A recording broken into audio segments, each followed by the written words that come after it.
What's up, y'all? First of all, happy Easter. Shout out to Ticket Tiger. Shout out to Gina Campbell for the blessings. I'm not sure exactly what we about to talk about. What I am sure is I've been in this truck. I've been not feeling like myself, not looking like myself. And I was thinking this morning, I said, man, you know what? I ain't even come to the conclusion. My lawyer, no, not my lawyer, my dispatcher, before I talked to my lawyer, is the one who made me realize, damn it, today is Easter. And y'all know well, y'all don't know the situation because I didn't come on here yesterday and tell y'all. But I'm gonna give y'all a rundown. I was supposed to be headed back to Arkansas so I can go to trial. Well, not trial, but I had a hearing for Tuesday that was gonna probably add to my settlement because it's about my teeth and my shoulder from the accident. Y'all know they not trying to take care of my teeth and they not trying to take care of my shoulder. And that's due to the lack of attention I got in the hospital when they just tried to rush me out this shit. Gave me a knee brace and basically kicked me out that junk. So, all this time I done got my leg took care of back and forth having surgery. I never got my teeth worked on and I never got my shoulder worked out. Bulldog lawyer, he ain't going. So, we going back in on that. Good thing is, I did that video from that ambulance when I had the accident. I took screenshots from that video of my teeth with blood all in my mouth, of my forehead with a knot this damn big, sliced down the forehead, bleeding glass all in my face. My lawyer said he got a picture of the accident, the truck. So we gonna use all that in the hearing. I got text messages from 50% of the people I used to drop loads off to. That we still in communication. These people still ask if I'm good. You know what I'm saying? Still check on me. My job ain't checked on me one time since they tried to blame it all on me and cut ties and get on down. And I'm gonna use all that in court in my favor. But it looked like we're gonna set this court date off because yesterday down here in Tampa, I went to my drop site and they rejected my trailer. What's up with it? They rejected my trailer. So now I'm still sitting down here and I'm in Hunter something. It's by Tampa. It ain't Tampa, but it's Hunter something. So I'm down here waiting and shit. And what I gotta do is I gotta find somebody where my dispatcher gotta find somebody that can unload my trailer, restack my trailer, and then I go back, get an appointment, and try to get offloaded. If not, I'm probably sitting here with 80,000 pounds of tilapia and birch and shit like that. There's all kind of fish and seafood and shit that I can't have. You know what I'm saying? I can't let you just spoil my damn trailer. I mean, they got to pay me regardless, but I know a job ain't gonna really want to keep fucking with you, even though it ain't my fault. I sent them pictures, and even my dispatcher was like, "What's the problem?" I said, "You see what I see, because I don't see no problem." He said, "Man, that's some bullshit." I'm glad we on the same page. I'm glad you can look at this picture and be like, "Damn, I don't see nothing wrong." That way, you can't say I did nothing wrong. If you can't see nothing wrong, you can't say I did nothing wrong. But I know in the trucking business, all the bullshit, or most of the bullshit that can't be placed will be placed on the driver. That ain't what none of this about. What this about is, dispatcher say, well, I asked him this morning, when I first woke up about 6 this morning, I texted him like, "Hey man, have you found anybody to do the work?" And he was like, "Man, nah, I'm hollering at the broker, but it's looking like a bad deal because it's Easter and ain't nobody really working." And I said, "Ain't that a bitch? It is Easter."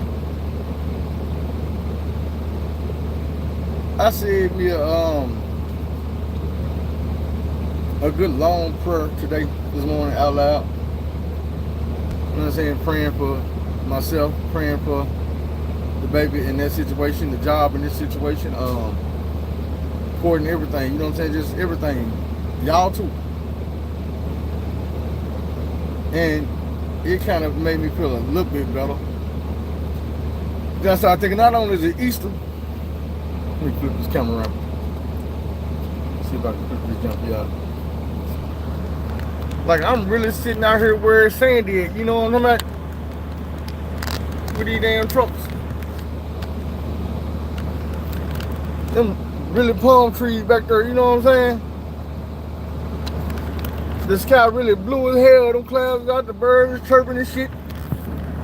Them real palm trees and shit. And I'm thinking, why the hell I'm sitting here, beard all nappy, mustache all over the place. Man, I ain't got the waves jumping right now, the hair got getting my shit itching. So what I did was,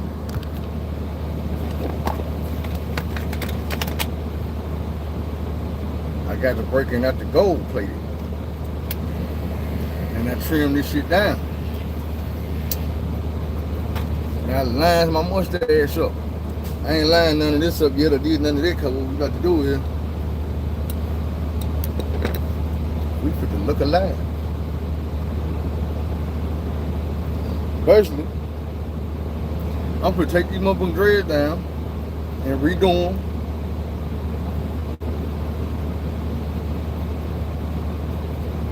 Look my head scratched. I'm gonna need attention.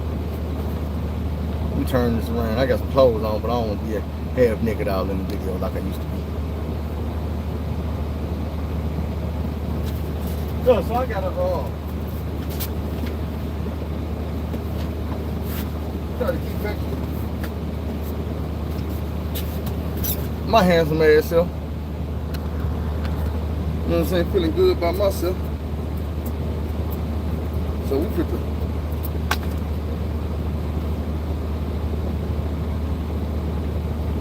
take this shit down. Boy, you gonna put me on there. I promise you. I am not gonna get mad at you. I need all I can get.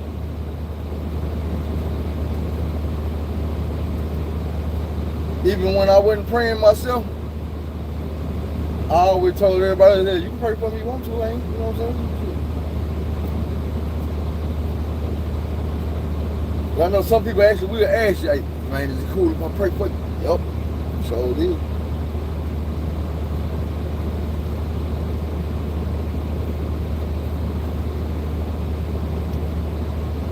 I wish it wasn't so damn hot. I could take this shit down and leave it waving.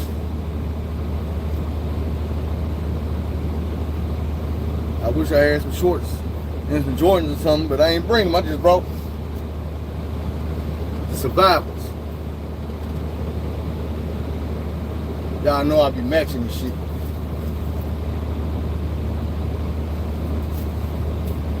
I don't know why. But you know, that's my thing. Even when I'm at work, a lot of them are like, bro, where you get them Air Forces from? Like, these ain't Air Forces, bro. These utility forces. It's different. These for work. No. I mean, they look like Air Force. But as you see, it's a little bit different. Now, I know ain't nobody mess with the shoe game, even when I be at work.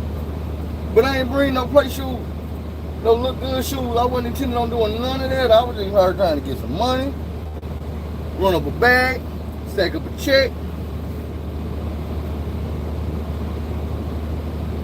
I wish I could wash this shit right now. Because as you can see, it needs washing. Oh, Lord.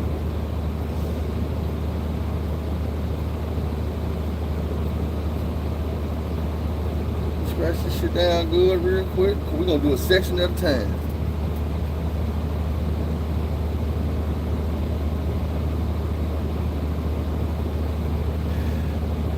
I ain't got number 4 sections.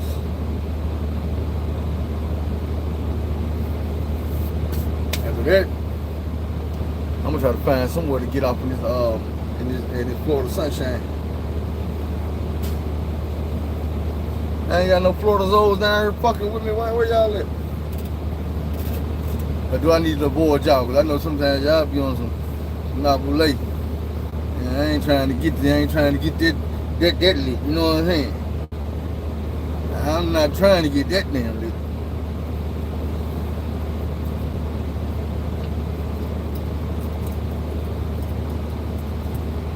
It ain't up there.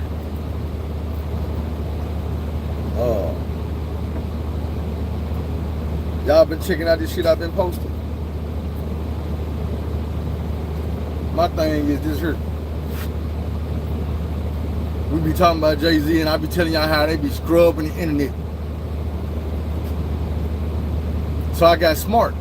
And instead of looking for pictures of I don't know if you should be able to pick through here, but bro, please don't hit my truck. Please don't hit my shit. I just got this truck. I like all my mirrors. Bro, you know you can pull up, right? Fucking do your other thing then. Don't hit my truck, man. Anyway, I got smart on the edge. Because I can think a little bit. And I said, me knowing what I know, which is Jay-Z has scrubbed the internet, they have paid millions and millions and millions and millions of dollars to get all the appreciate it. They spend millions and millions and millions of dollars to get all the pictures and the videos of him and her when she was underage scrubbed off the internet so they can act like this man never met her until she was 18 years old. If you look it up, that's the lie you're gonna run into. Ask your internet, when did Jay-Z and Beyonce meet? They gonna be like, when she was 18. I found another picture on there. The only reason I didn't use it is because it got a story to it, but ain't no context in the picture. It's just him and some Rockefeller niggas and some Texas niggas all together. And it say that this was the first time he went and seen Destiny Child performing. What was that song? The first song they had that blew them up? Was it No No No? I think it was No No No. But it was like, this is the first time he went and seen them performing. I'm like, bro, you know that girl 15, 16 years old performing that song, right? So how you said to tell the world that y'all didn't meet, you didn't know her, you never seen her until she was 18, because he's also quoted as saying he knew the first time he laid eyes on her, she was gonna be his wife. And I'm like, bro, the first time I laid eyes on her was on Star Search. She was probably about 13, 14. Like, come on, my nigga. So even if he didn't see her then, now there's no denying. And the funny thing about the pictures of him and Destiny Child, because I had to look up pictures of Jay-Z and Destiny Child to find these pictures. Every picture of them, he is purposely standing away from the woman he knew was gonna be his wife the first time he seen her. The one he fell in love with, the first time he seen her, he was in love. We know you a creep, my nigga. I can go pull up pictures of Aaliyah and she will have pictures of her draped all over Dame Dash. The same clothes she got on, same clothes you got on, same clothes Dame Dash got on. I will find pictures of you standing behind her, trying to touch her, put your arm around her, all in the picture with her. One picture she leaning on Dame leg like this, and you leaned over on her like this, and puffing behind y'all like, and I'm like, bro, quit being so thirsty for this damn girl, bro, Aaliyah. So you can't tell me that you so thirsty for her, Foxy Brown, Tia, Marie, Riri, all these girls that you just fawned all over. But then the girl that you was in love with when you first seen her, y'all taking pictures, and you got your arm around these two and she way on this side. You take another picture, you will not stand close to Beyonce, but this your wife? Then when it come out that y'all, everybody thought y'all were dating, there was a rumor that y'all secretly got married, it was, nah, we just friends. bro, you giving a whole lot of cover-up energy. That's some cover-up energy. Why would you purposely be standing so far away from this girl that you so in love with at her underage stage? And then later on, you claim that you never even knew her at that time. Man, we met when she was 18. No, nigga. You clearly in a picture with a 16-year-old Beyonce. You clearly in another picture with a 17-year-old Beyonce. But since the world know y'all married, fucking, and got kids, now all of a sudden, you want us to believe that you never knew her at that age. Why lie about it, my guy? Unless you got something to hide. We know you got something to hide. So it ain't even a question about why lie about it. The question is, what the fuck you think we gonna fall for? Me anyway. Boy, they sold me a little bit of everything right here, about $3.50. Boy, they'll get a truck driver. But you know how many states I had to go through before I could find some type of oil sheet or motherfucking anything that I could put on my head. Now, let me massage that on in.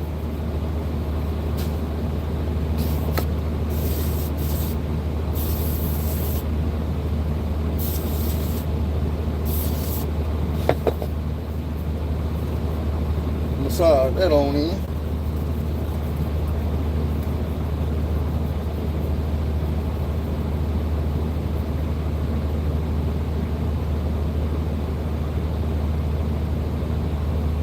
Ooh, Lord. I forgot about it.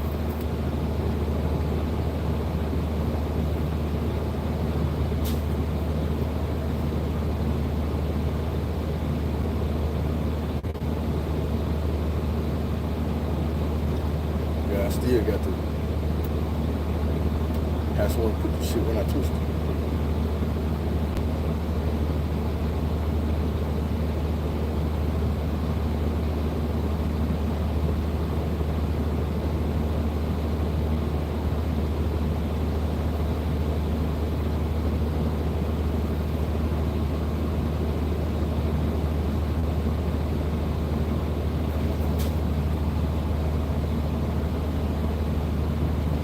Don't get your grub on. Well, I just got the olive oil sheen right now. What's up with my happy Easter to y'all? I gotta get myself looking alive again. So y'all just gotta witness me turning to a hairstylist for a second. About an hour or so, however long it's gonna take.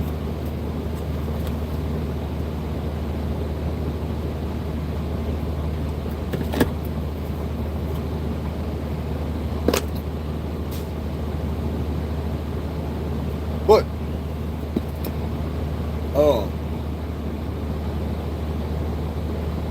yeah, these dudes, man, him, Puffy, all these dudes, man.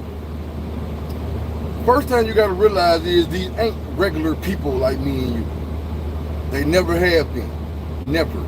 Puffy was never a regular child. He didn't have a regular childhood. He didn't grow up around regular people. He grew up around rich people, sick people, people who do things that me and you don't do on a normal basis, that we don't see. Like Usher say, man, I was at the flavor camp and I was seeing shit. Man, Puppy grew up in a camp too. Puppy daddy was a very influential person in the neighborhood. He was a gangster, but he also was a rat. But the person he worked for wasn't no regular gangster. It was a world-renowned gangster. So Puppy grew up living a different life, a sheltered life, a motherfucking fixed type of life, where he's seen abnormal shit. And he's seen it from a young age, so what's calling shit abnormal to him is not abnormal. It was everyday motherfucking life. Females that do what the hell you tell them to do when you say do it because you got that money, that was life for him. You know what I'm saying? He don't know nothing about these regular motherfucking women, these regular motherfucking dudes, these people that he take advantage of. That's why everything he do is weird. I was telling Miss Carol this morning, I say, look, when you take a nigga like Usher and you put him with a motherfucker like Puffy at 13 years old and you leave him there for a year, you fuck his mind up. As a 13-year-old, can you remember what Usher's first song was when he came out? I can remember. I can't really sing. Well, I can a little bit, but I'm not gonna try. I'm gonna sing the word for y'all though. Can you get with it? It's like that. It's only a sexual. Hold on, nigga. You was a fucking kid, and you sitting there singing to these girls. It's only a sexual. Can you get with it?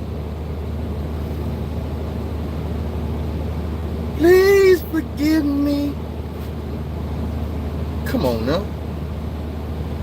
Be for real. This is what Usher was learning at 13 years old. And yeah, just like all the rest of these motherfuckers, y'all be talking about this Illuminati shit, and they go to pub parties. He know the golden rule. Hear no evil, speak no evil, see no motherfucking evil at Puffy House. You was there for a year. It's 30 years later, you ain't told a soul what you seen, what you experienced. You done told us you can't sleep at night. I'm gonna give you some more effects of that bullshit. This nigga got the nasty woman disease you can't get rid of. I mean, it's fucked up. Niggas is getting rid of AIDS. Motherfuckers is popping pills and going to the doctor saying, stick me, doc. And doctor says, yep, can't find it. Keep taking these pills. Usher got some shit you can't do that with. He got the herpes. And he been spreading the herpes all around the motherfucking country. I said, Miss Kerr, do you not know that a 425-pound woman that came out and said, Usher gave me the herpes on my birthday? That woman got paid. Wanna know why? Because Usher's so sick in the head from what he went through as a child with all that sexual behavior, did his rich ass, his handsome ass, his superstar, top of the world ass, was slaying raw meat to a 425-pound girl on a one-night occasion and going out of town. I'm like, bro, it's probably 30,000 other females in this city. You could have told. You could have put some condom on. You could have did a whole bunch of shit, but you and your sexual ways, your sexual prowess wouldn't let you. And I know that type of behavior. I told y'all I've been basically having sex in 3rd grade. So I know that type of behavior. I had to work through it. I'm still working through it. But I'm not even like that. Like, everybody can't get this. And that's just what it is. Tell you what I know. But like I said, he ain't the only one. I told y'all, when you look at these people in this industry that are successful and so-called at the top of their game, you got to look at how long they been getting groomed and who did the grooming. Because if you think it ain't happening, you crazy as hell. You don't too much make it to the top without some secrets, because these folks ain't gonna let you. You got to realize they control shit, and if they can't control you, they will end your ass. When you start making that money, till you getting the influence that they be wanting you to have, but they ain't the ones gave it to you, man, they're supposed to take your head off. If you get that type of influence and you won't participate, Michael Jackson, Prince, Bernie Mac, when you start getting that type of influence, bro, who folks want you out of here? You gonna get down or lay down. Just point blank period. The motherfuckers is out there made it to the top. That's why you can look at all of them and say, you know what, look at this, look at that, look at this, look at that, look at that. Look. Because they did that shit. They had to do some shit to get up here. As they got more and more power, they got more and more sick. Yeah, Puppy one of them people. What's up, brother Randy? I be wanting to call you by all your damn names at one time. Happy Easter. Puppy just one of them people, man, that came up and got sicker and sicker and sicker and sicker and sicker and sicker. People tried to tell y'all. Y'all didn't want to listen. You know the scariest 2 things on the song, What's Beef? Something big say, and something Puffy say. Puffy say, I don't want no beef. When you realize that how that motherfucker was the most dangerous man in hip-hop later on, and you hear that laugh when he say, do you really know what beef is? Do you want beef? And then he hit you with that laugh, like, I don't want no beef. That get kind of scary. But it's a part on there where Big say, don't you know my niggas like to fucking kidnap kids? Fuck them in their ass, throw them over the bridge. Who was his niggas?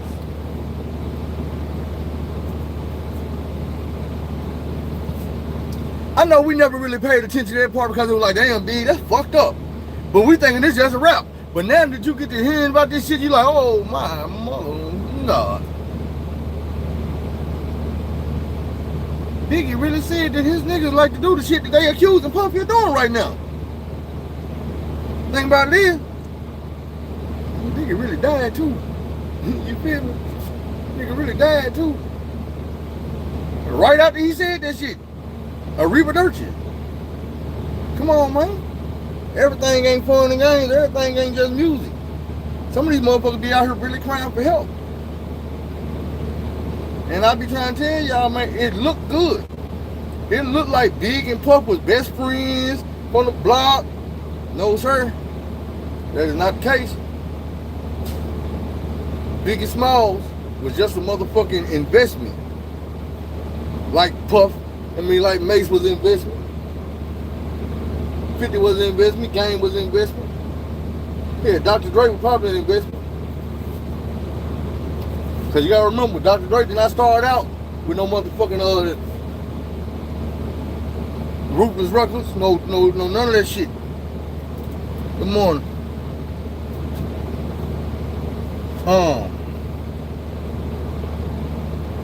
I be telling y'all about Drake, and I be like, man, you gotta remember, he started out as a kid too, getting groomed as a kid in Canada, doing TV shows. Degrassi, the Canadian version of Saved by the Bell.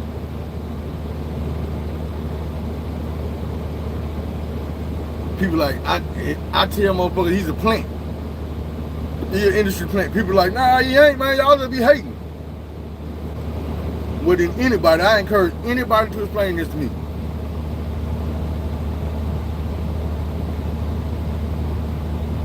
Before Drake came to America, what was his music that he was putting out in Canada that got him a buzz?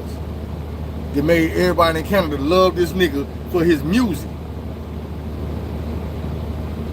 To the point where he could come to America, day one, get dropped off in the middle of a motherfucking America, and all of a sudden, you got so much influence in Canada, you got so much influence in Memphis, so much influence in Houston. Lil Wayne, the hottest rapper at the time, grabbed you up and signed you. No album, no motherfucking mixtape, but you got signed to the hottest rapper at the hottest label with no prior history of making music. You don't write your own music. You don't make your own music.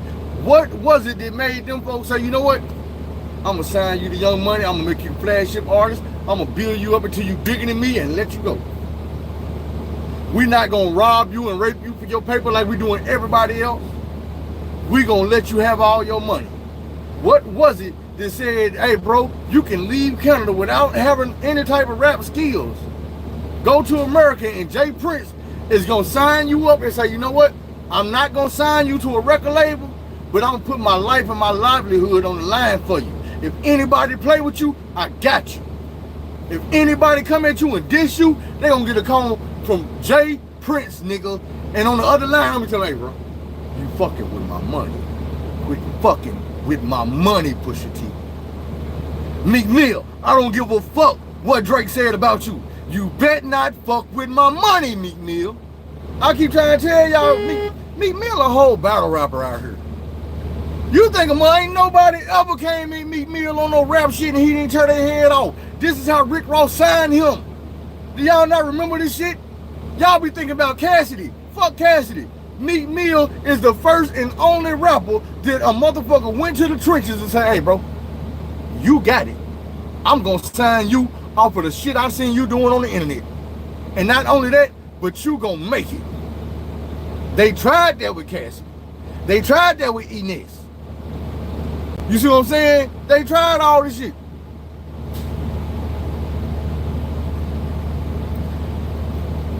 That's because he a lame ass nigga. Where do you think the term light skin shit came from? That's Drake shit, light skin shit. Like on some real shit, bro. I just showed y'all, I posted a video of Drake sitting here encouraging motherfuckers to come shop with this dude. He got the shit you like to shoot in your arm. If you want some fentanyl, if you want the perk 30, man, get off them perk 30, get on these perk 80s. Man, come on now. So while we talking about Drake, yeah, Drake will promote them drugs to a motherfucker because he will do anything. He a culture vulture. Anything he think that we gonna adapt to or we gonna like, he do it. Jay-Z did the same shit. Except like Jaguar Wright say, Jay-Z just a little bit smarter. He a little bit more patient. He don't pick off the ground so much. You see what I'm saying? Look at it like this. The whole world started trying to find out, man, why Drake started draped all over Sexy Red and hanging all over Sexy Red? Is that his baby? Why he flying her out? I'ma tell you why. Because she a nasty hoe. Because she's leading our black women down the wrong road instead of the long road. She encouraging them to do things the wrong way instead of the long way. She putting out accidental sex tapes. She saying she love a hood nigga with an ankle monitor. She don't want no, listen. When Drake is draped all over that, when the biggest dude in rap is all over that, that gives other women on the streets the okay to be that. It tells them I can do that and motherfuckers still love me. A high value nigga, Drake will still be all over me. Still want me, I'll still be the shit. So I'm gonna be comfortable being this hoe. Being this and that. Man, come on now. Everybody can't see through that shit, I see through it. Aiden Ross said he paid Sexy Red to smash to take his virginity. Sexy Red agreed to the shit. Everybody got on her top about the shit, and all of a sudden she said, I don't even know nothing about that. He just said that shit and I was playing along. Because that's your job. That's your job, to lie to these motherfucking young black girls that's buying your albums and make them think the whole shit cool. Did that not prove my point? She went right along with the whole shit. Why is it cool for a black woman to go along with whole shit? Man, I come from an era where if a nigga goddamn me told the world that he paid you for some pussy and he didn't, you going to fuck off. Man, you gonna start a campaign to cancel this whole ass nigga. Man, this white boy was lying on my pussy's and I done sold him some pussy. And you going with it? You riding with the shit? You going along with the shit? Point proven. Y'all get paid to lead these people down the wrong road. Drake get paid to lead these people down the wrong road. Puppy get paid to lead these people down the wrong road. Jay-Z get paid for the same shit. When Kaepernick was trying to stand up and goddamn me fight for our rights, who is the nigga they wouldn't call and was like, hey bro, we'll give you control over the Super Bowl if you trick this motherfucker out of this spot, bro. Cause he got too many niggas taking a knee and goddamn it, we need you. Jigga Man said, I got you. So they threw his name out there. Jay-Z done brokered a deal between Colin Kaepernick and the NFL. Colin Kaepernick's gonna get a shot. He's coming down here to do this. And then he show up and there ain't no coaches there. Ain't no camera crew there. Ain't nothing there that can prove that he's still at the top of his game. They sent some motherfucking scouts. Glasses on, see what I see.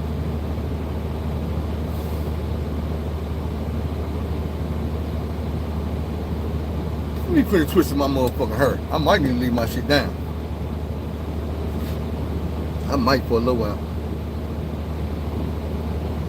Get the motherfucking scene and get seen. You feel? Get the scene and get seen, goddamn. That's what you heard.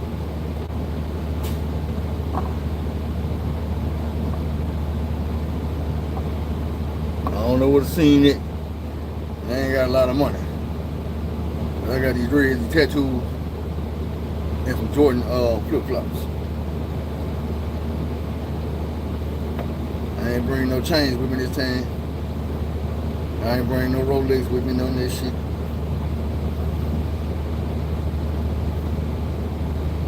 Cause I was like, man, don't let me get out here stunting no motherfuckers and shining no motherfuckers and you know what I'm saying, get robbed. Get out here having to fight a motherfucker some shit trying to. Cause you know a nigga don't wanna go about that shit. I done been to robbing before, but I had to come to a realization that a month will kill you about they shit, and they will be in the right. Because it's too easy to leave other people's shit alone. Now, some people might look at it like, oh, you know, you ain't got the right to get mad now. You used to be a taker. Yeah, I did, so I understand. But that don't mean I got to be comfortable being nobody's victim. But like I was saying, man, these folks, they don't see nothing wrong with their activities. Jay-Z has been groomed to believe that what he doing is the difference between success and failure. By any means necessary, do what everybody else won't do, say what everybody else won't say, go where everybody else won't go, and it's made him a whole lot of money. So in his mind, he right. Now I'm gonna tell you like this. In reality, he might be right. But mentally, spiritually, morally, you wrong, my guy. We know Jay-Z ain't never had no problem leading the people astray to get what he want. This the same nigga who convinced his hood that, man, look, let me knock y'all houses down, let me knock y'all projects down, let me knock y'all apartments down to build my Barclays Center so I can bring my basketball team to New York for y'all. It's gonna create so many jobs. It's gonna do all this and all that. I own the team, I bought the team. When the shit came across the news, it said Jay-Z bought the Brooklyn Nets. Jay-Z ain't bought no motherfucking Brooklyn Nets, man. On the first day when the Barclays Center opened and they came, they brought out that Russian billionaire who bought that team, and that man Russian, so he don't have no problem putting Jay-Z on blast. I gave Jay-Z 1% of this team. Makes him a minority owner, so he can say, I own the team to black people.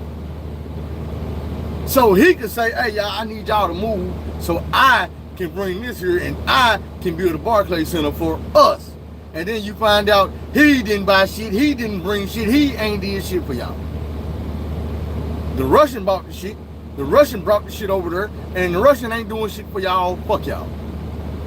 Meanwhile, Jay-Z move on around. No. Listen to what I'm about to tell y'all. Hell no, Jay-Z and me did ain't no goddamn billionaire. Do you not listen? Remember when Kanye was going through his thing and they took his money? They didn't take it all, but they took a significant chunk. Knocked him out of being a billionaire. That was the same day they announced Diddy had made $1 billion. Whoa. Whoa. Whoa. Whoa. Look it up. Look it up. Don't take my word for this shit. Look it up. You telling me it just happened to be one black man that was a billionaire, lost all his money, in the same day another black man just became a billionaire. Whoa. Look it up. I would encourage you to look that shit up. Anybody watching this video, no, I'm not gonna lie to you. I'm not making shit up to make it sound good. I'm not Rollo. I don't gotta make it sound juicy for you. I'm gonna tell you the truth, what I know. I remember thinking, damn, so they just took Kanye money like that and all of a sudden Diddy a billionaire? Would they just trade one billionaire for the next? The same way I try to tell them, I'm like, man, quit bragging about Jordan being a billionaire when LeBron a billionaire. How long did it take Michael Jordan to be a billionaire? Why? I'm saying, like, look, people always brag, Michael Jordan sold way more shoes. He sold millions and millions and millions and billions of shoes more than LeBron. Nobody bragging about, oh man, you got the new LeBrons? They probably don't brag about buying the new LeBrons. They probably ain't going out collecting every color wave and all this and that. But how smart is this man that he a billionaire anyway? already. Faster than goddamn me, the rest of these dudes. Answer that question for me. How that make Jordan look that this kid that started playing basketball the year he ran you out of the NBA, and I say he ran you out because in the summer of 2002, you were playing LeBron James in Chicago. NBA players was there. They telling how LeBron was locking you down and dunking on your head. And then that man went to the draft, got drafted #1, and you made a retirement speech. 2003, when LeBron came, when Michael Jordan left. Is that your king? Is that your GOAT? Is that your, I'm a killer? I accept all challenges. Foreign and domestic? No, hell no. Because if I can't picture Michael Jordan being that killer, if you know this man coming to the NBA and he's already the biggest thing going, they talk. Think about it like this: LeBron done had to deal with this shit several times. Nobody came to the NBA while Michael Jordan was there, and they were like, "This the next Michael Jordan. He gonna be better than Jordan. Jordan can't fuck with him." Man, I remember when Ben Simmons was the next Michael Jordan. I mean, the next LeBron James. Ben Simmons. I remember when Giannis was the next LeBron James. Wimbiana, all of them. Zion. All these dudes, they named and they brought to the league, and they were like, man, this is who gonna unthrone LeBron James. What LeBron James do? Put the motherfucking LeBron Jameses back on. Put that motherfucking jersey down in them shorts, tie that motherfucker up, pour that powder in his hand, and go out there and king on a nigga. Go out there and goat on a nigga.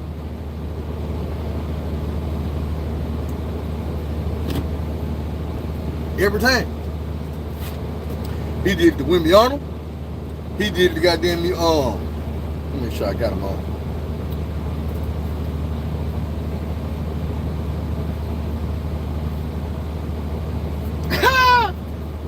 Yeah.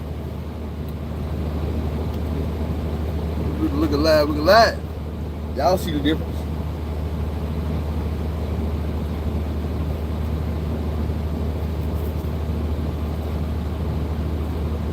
I know you see it.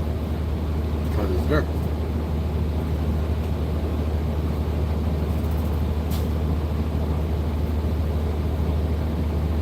What? I'm just saying, man. Shit ain't all what it's supposed to be. Jay-Z fooled a lot of motherfuckers. He ain't really fooled me, though. He ain't really fooled me. Because I remember having deep feelings about this shit when I was young. Yeah, he the GOAT, bro. I done already did a video proving the man was the GOAT. Ain't nothing I said in this video can be argued with. We can make more videos, I can bring more evidence.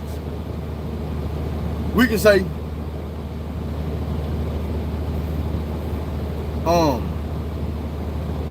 the only evidence I need is Scottie Pippen, man.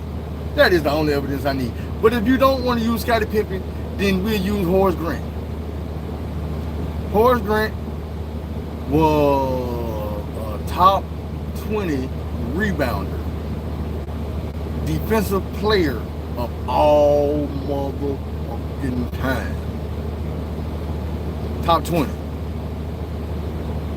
Meaning in the history of the NBA, since it started to right now, you can't name 20 people that did that better than him.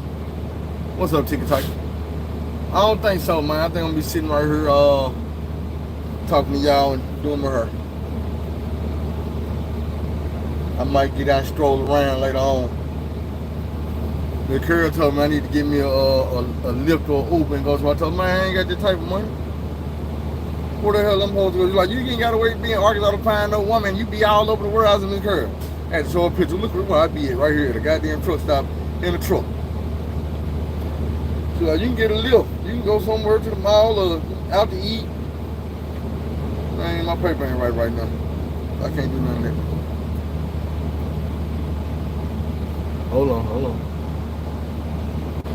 My bad, y'all. That was baby mama just texted me. I ain't hear from her all yesterday.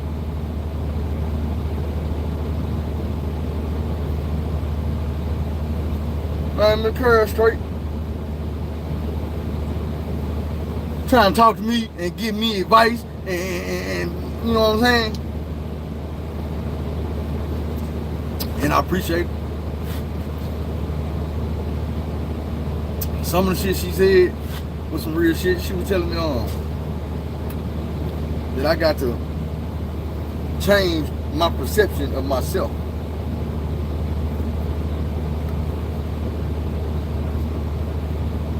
Because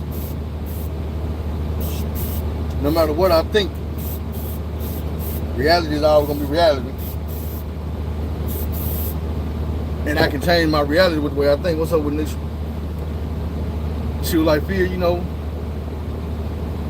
an angry person, a hurt person can pretend not to be hurt and not to be angry, but that's not gonna stop what you project or what you attract. You're gonna go out there and attract hurt people and angry people because that's really how you is on the inside. Man, little dude, the young dude that she was with, she been doing dude in. I try to tell her it's all her fault. She don't want to see that shit. And it might be both of their fault, but coming from a man point of view, I understand. When he be like, look, cause she flaked on dude, she say, I ain't hear from him for the first time she says 27 miles. So she disappeared on him for 10 days. I told her she was wrong. After them 10 days, she went back and got back with him. They lasted a little while. She was supposed to be going out of town. And I guess they were supposed to see each other that morning before she left. And he didn't make it. She said she was calling him. He said he was on the phone with his grandson. She threatened to leave him alone again. And he told her, don't. Because if you do, if you leave again, this time just stay where the hell you at. She took that as a threat, like, well, nigga, leave me alone. So she left him alone again. And I told her, I'm like, Miss Carol, no, that's kind of the opposite of what that was. If a man is begging you and threatening you not to leave him, it's not because he wants you to leave him, it's because he wants you to not leave him. Well, I ain't take it that way. You don't be trying to man up on me and show me you the man. I said, Miss Girl, you got to realize he is the man. But you coming from where you come from, damn, is buddy all right? Yeah, let me watch this man and see if he all right, because he walking kind of funny.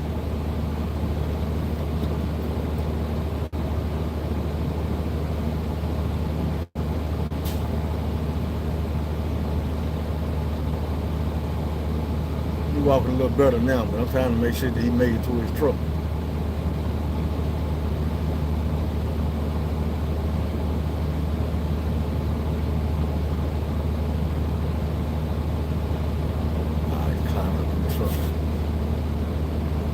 I ain't gonna just sit out here and watch nobody fall out, man, get dizzy or no shit like this, and just, I'm not the dude that's gonna do that. I'm not gonna videotape him and laugh at him and crack jokes.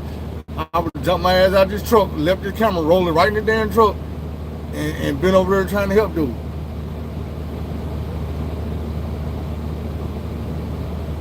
Yeah, it's a wrap. I don't even talk to her about it no more. So she left dude again. And I told her, this when I was in Chicago. I told her, I'm like, man, McCurry, you wrong. I said, you wrong. I said, man, you left that man for no reason. You left that man high and dry. If a nigga did you like that, it would have been a rap. Ain't no way. You would have took him back. I said, but dude took you back, he fucked with you. So she bragged, oh, he loved me, he be all up me, he be bringing me food, he be helping me this and he helped me that. So they said, yeah, I broke up with him again. That's what happened. I was texting him and a whole hour went by, he ain't text me back. I said, McCurry, you wrong, but I'm done. I'm not gonna keep helping you or him subject himself to the bullshit that you putting him through. she don't see it as bullshit she putting him through. And I'm like, yeah, you is. I know how it feels to be a man and be in love with a woman, and she steady showing you the red flags and doing you wrong or doing you this type of way, and you so in love with her or so in love with the thought that you know what I'm saying, the pictures in your head that you allow yourself to be treated less than. And I'm telling her, I'm like, that's how you doing, dude, right now. It ain't cool. She don't see it that way, and I told her. She said the one thing I knew she was feeling, which was, he got me fucked up. All these niggas want to be with me and trying to take me out. I said, Miss Curry, that's your problem. You treating that man like shit because you got options. Oh, I said, no, men don't have options like that. Men don't have them type of options. Where, oh, this woman don't want to be with me. I got a woman right across wanting to be with me. No, you got a woman over there want to use your ass. Just like you got a nigga over there that wants some ass, wants some pussy. But you got one that you wake up every morning smiling about, bragging about, all this and that. You know what he about, but you sitting there telling me about the options you got. If them options was that damn good, you wouldn't have got with dude in the first place. You would have kept your options open. But you closed your options, but you still think you reserve the right to exercise them options. That's how women be. When a woman treats you like shit, that's because she got options.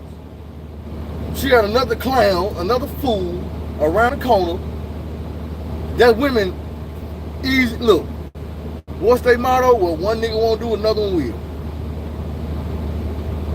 That's them fool ass options they be having.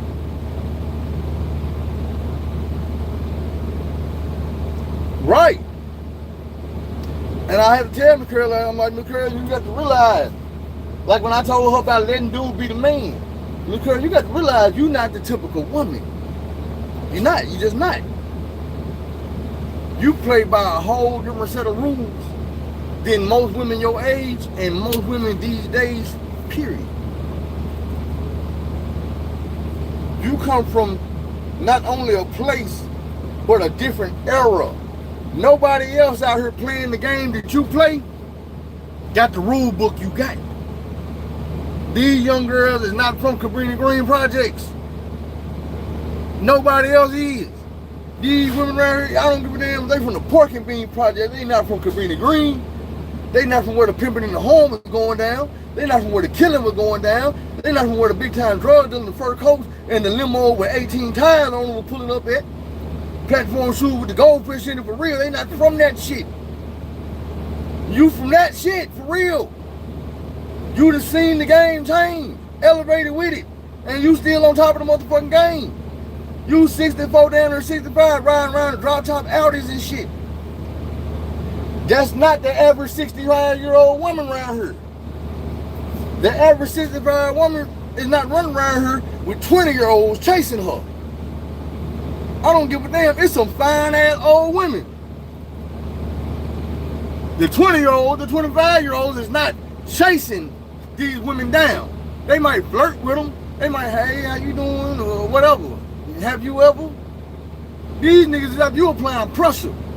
They making you understand, hey, you might as well, cause I ain't going nowhere. I'm coming to your job. You know, I'm buying your lunch.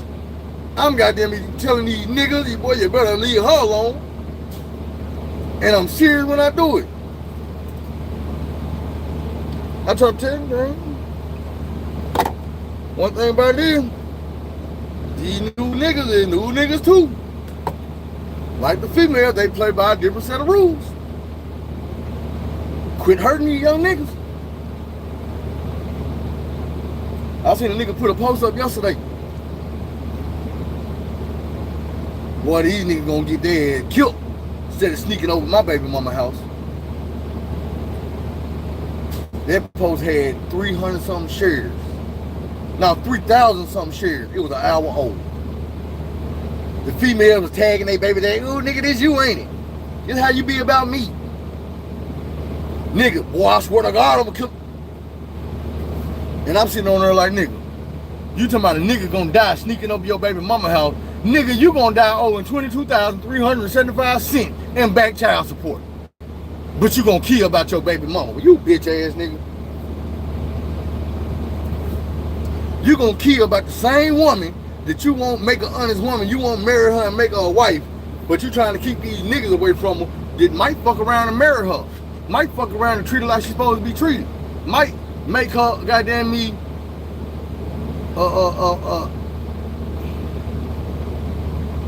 damn, it's so hard to name an honest wife these days.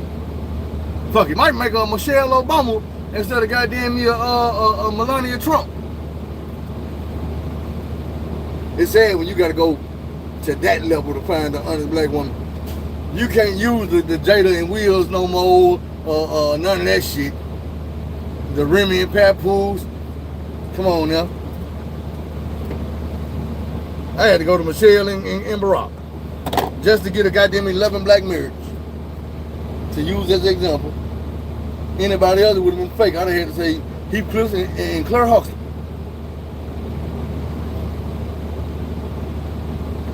We don't have those examples no more. Another show I'm eventually have to talk about, y'all. I seen today. I ain't seen the commercial or none of this shit. But this, I seen an advertisement for the cartoon. I think, oh, that shit might be cool.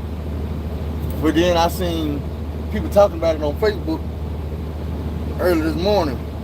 Good Times. Produced by Steph Curry. Gang banging ass baby selling dope. Niggas shooting dice in the alley. 8, 9 motherfuckers on the TV screen, all of them shooting and shit. I'm like, Steph Curry, what is your light-skinned ass producing for our kids, for our people? Why? My nigga, no. This is not what Good Times was about. Good Times was Florida Evans doing a spinoff. A spinoff where they tried to make her a single mother in the projects, and she told them, no, I will not do this show unless you give me a husband. I will not be on TV portraying to black people that it is okay to raise a family of black kids with no father figure. Even if I got to do the show in the projects, I'm going to need a husband.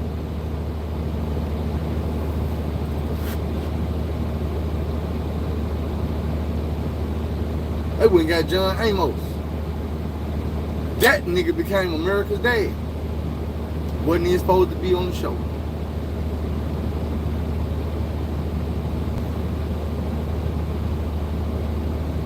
So yeah, if the shit is indeed true, that bullshit I seen, the clips I seen, is supposed to be the new Good Times, and Stephen Curry is one of the masterminds and the producers is funding this bullshit, this fuckery. Oh, nigga, I'm going to war with you too.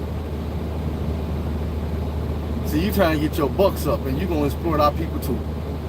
You going to tear us down and give us these bullshit ass images to look up to and to live up to.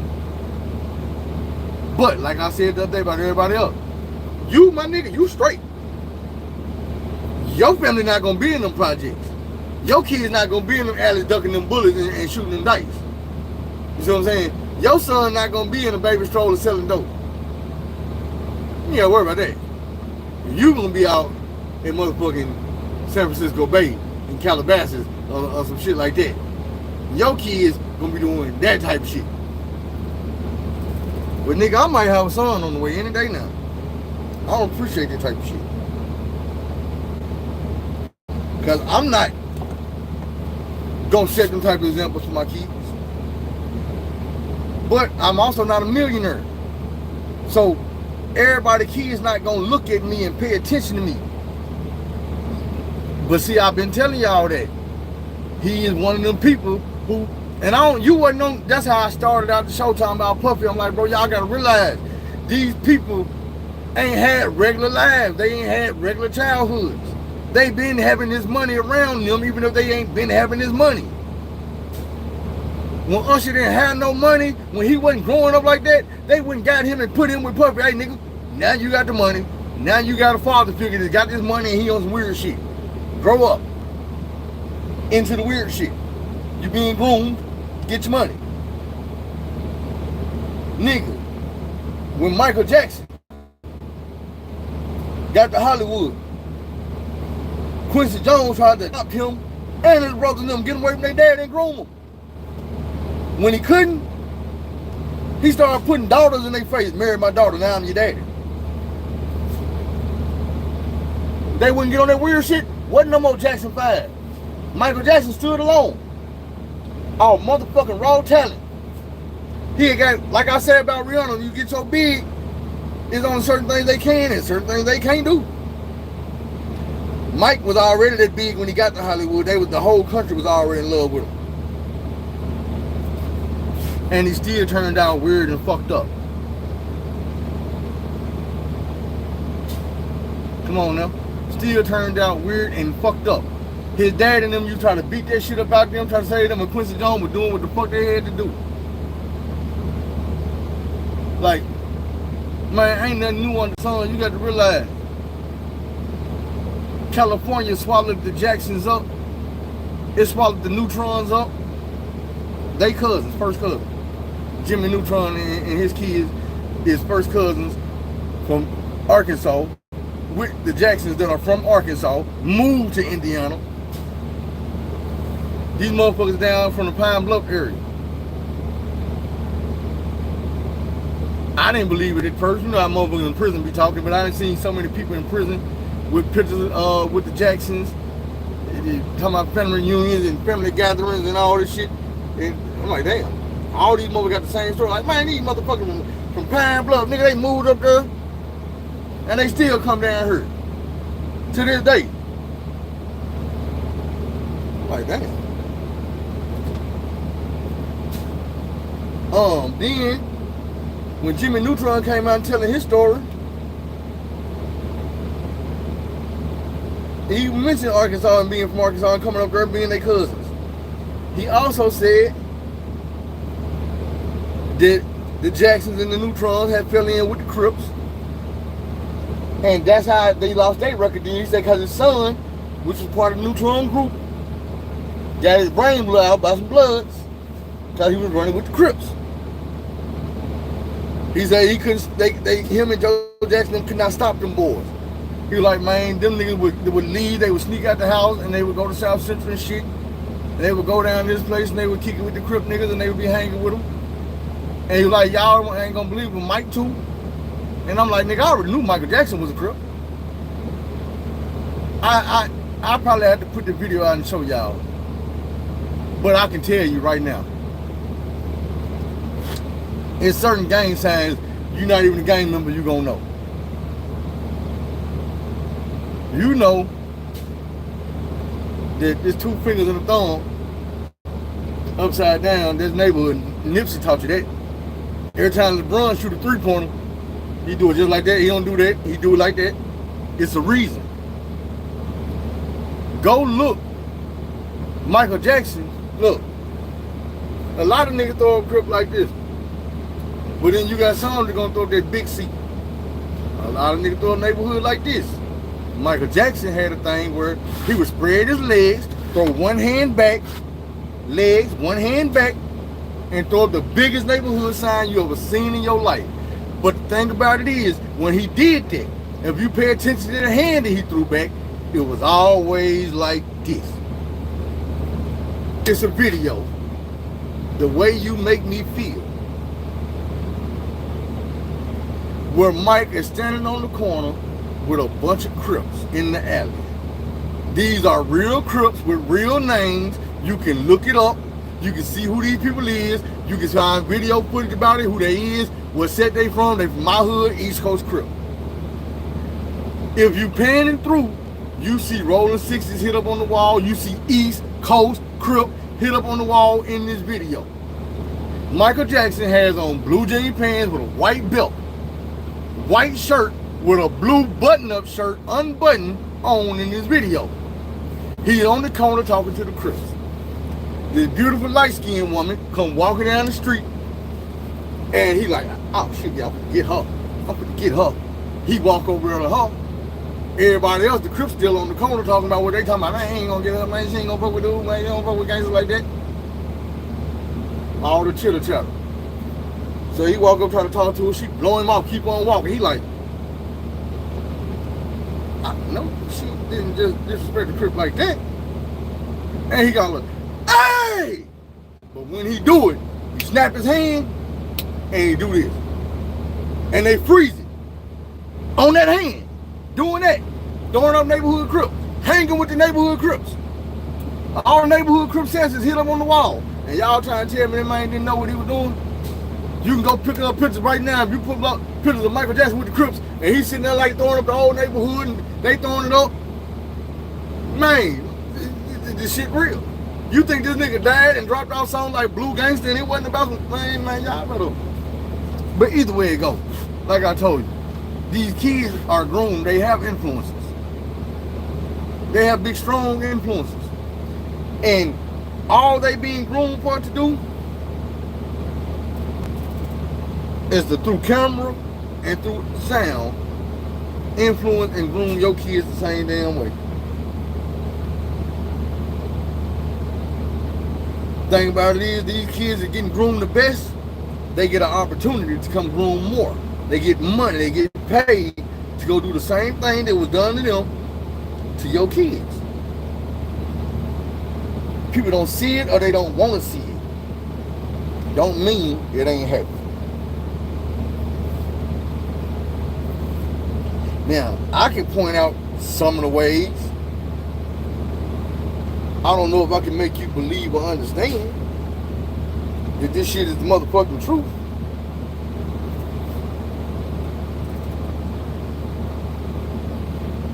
I know a lot of y'all ain't even gonna fight me on it. You like, man, it make too much sense, man. I'm gonna keep it 100. And I'm gonna try my best to do that. Once again, one of the things I pray for is the mindset and the tongue to tell y'all the truth, man, because I know that it'd be too easy for me to turn into one of them people that leading y'all down the wrong road, telling y'all whatever I think y'all might want to hear, just for, you know what I'm saying, some likes or some money or whatever, man, and I don't want to be that person. Not only do I not want to be that person, I pray to God that I don't end up being that type of person.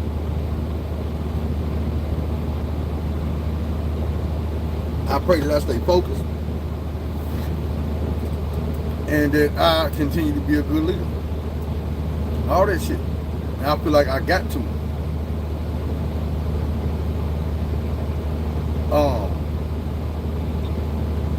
People paying attention to every word I say is one of the things that made me start opening up to God more. Because way before Mike Tyson said that when God starts blessing you, or when God takes favor upon you, the devil gonna have favor on you too. He gonna come on and he gonna start empowering you and giving you the things you want, but you got to go home with the same motherfucker you showed up to the dance with. I told my mama about that. I said, man, when I heard Mike Tyson say that, it made so much sense. But when I first got out of prison, and that little girl got killed when they shot the house up on Martin Luther King Street, and they switched cheese at the house and shot her sister in the head and killed her. Reverend Stewart told me when I started trying to be an activist way back then, he was like, man, look, you got to realize you've been doing the devil work for so long, and now that you're trying to walk away from that, he gonna miss you. He gonna do everything in his power to hold you back and keep you where you at.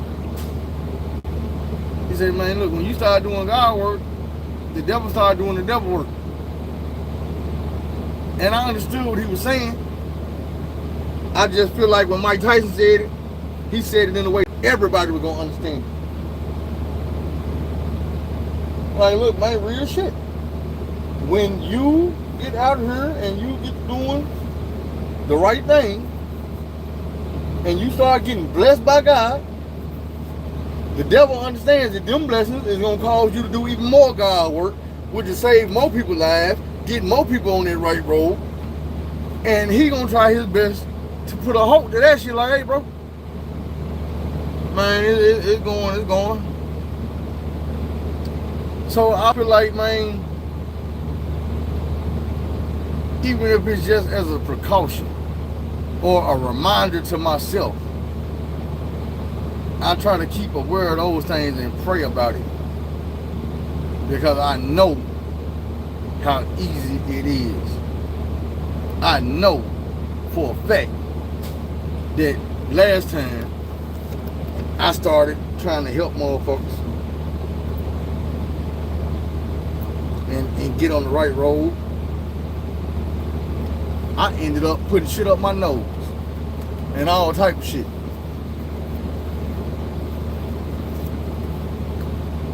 I think that's what it was.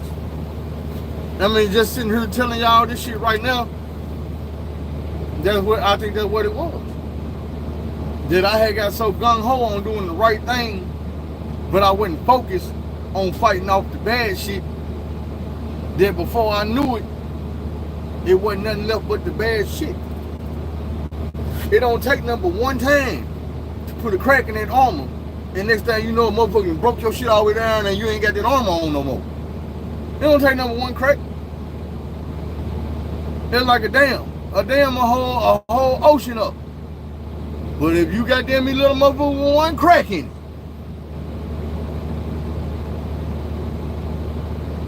then the whole damn thing could come down very fast. So I feel like when I was getting ready to do the shit I was gonna do, and I told y'all I stopped doing it, and I used the excuse that, man, I was gonna be doing wrong. That was the excuse, because as soon as I realized that I was gonna be doing wrong, I could have just made my mind up that no, I ain't. I'm gonna do right and proceed with the mission. That ain't where I went with it. I let the devil trick me out of completing the mission. And every day after that, it just got so much easier to not think about the mission, not focus on the mission, man. Look, the mission became different. I'm back, relaxed in my ways. I'm hanging around not just the old people, but the new old people. I'm doing the bullshit that they got going on. And it wasn't right. You know what I'm saying? It wasn't right to the point where it shut down what I was supposed to be doing.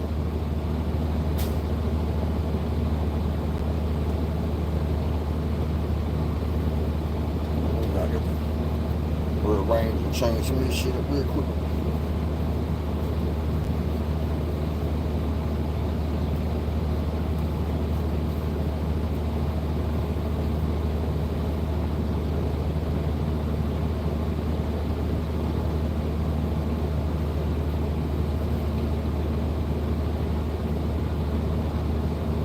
I'm doing sections at a time. I'm tripping because this motherfucker pulled up in a Toyota 4Runner in front of my damn truck, and they just sitting here. And I'm like, bro, this ain't the place to just pull up and sit.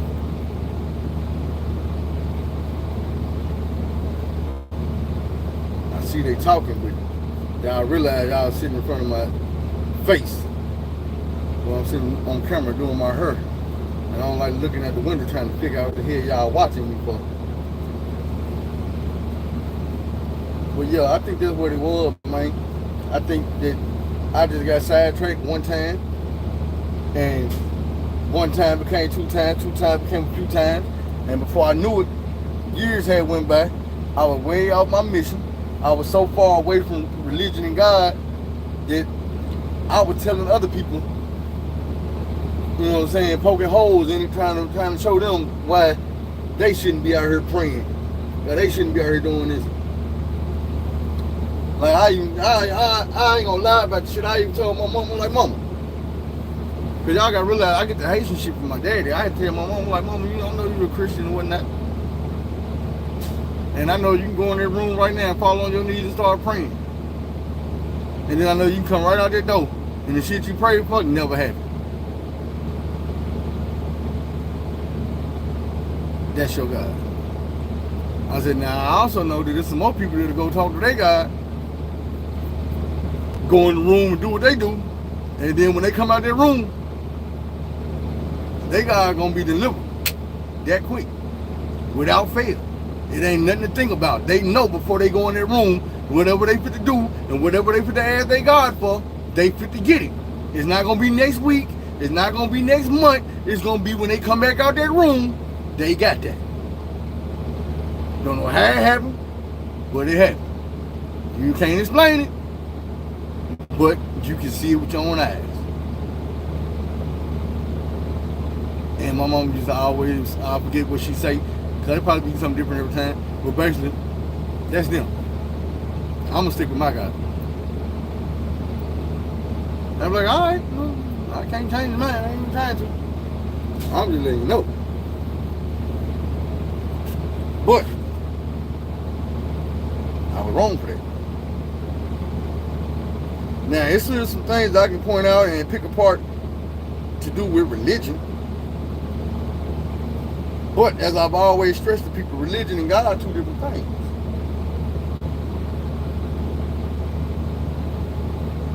Religion is more of the way you worship God.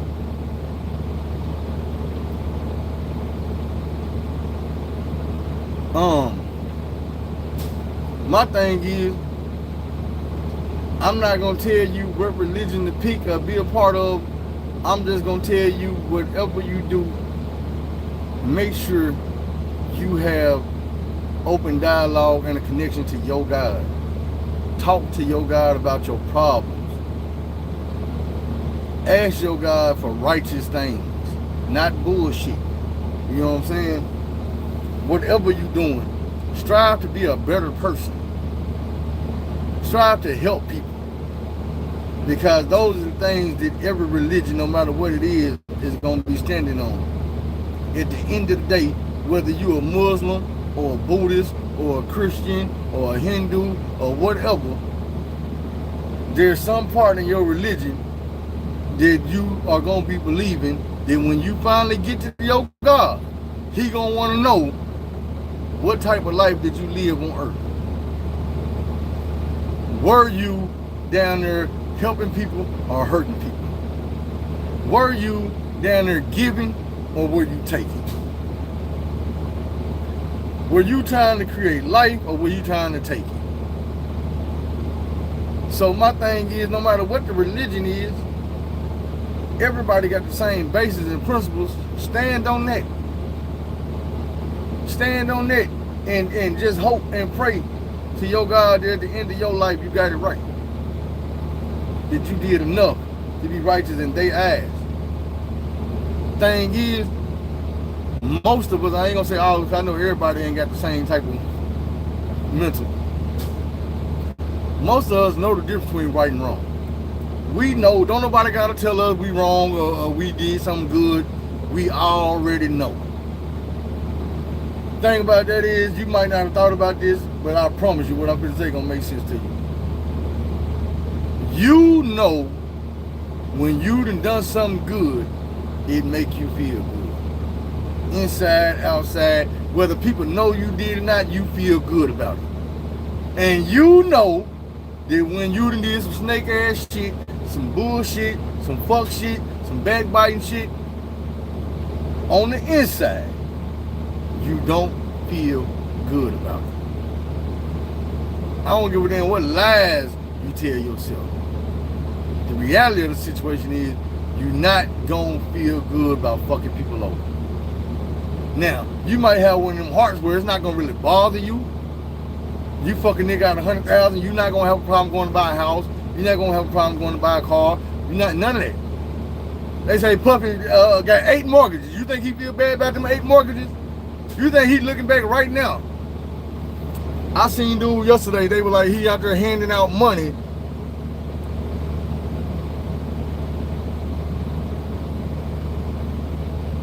Promoting his clothing line down here in Florida. And I'm thinking to myself, boy, you know you over with. You know you done. You handing out money trying to buy fans and buy people to pray for you and talk about you in a good way. I was thinking to myself, I said, man, Puppy, with all this money you got, would it kill you even right now today, it's not too late to do this. Would it kill you to call up Biggie Smalls' mama, his daughter, his baby mama, his son, wire him $1 million? I don't know what you're going through, but you're a millionaire now. That's not gonna bring your daddy back. That's not gonna fix nothing. But I know that man died wanting to provide for you. He provided for me. I got you. Is it gonna kill you to call Black Rob family up? Craig Mack family? And give them, you supposed to be a billionaire. Is it gonna kill you to give these folks $1 million a piece? Cash, tax-free, here. Because they say you're giving Carisha $250,000 a month.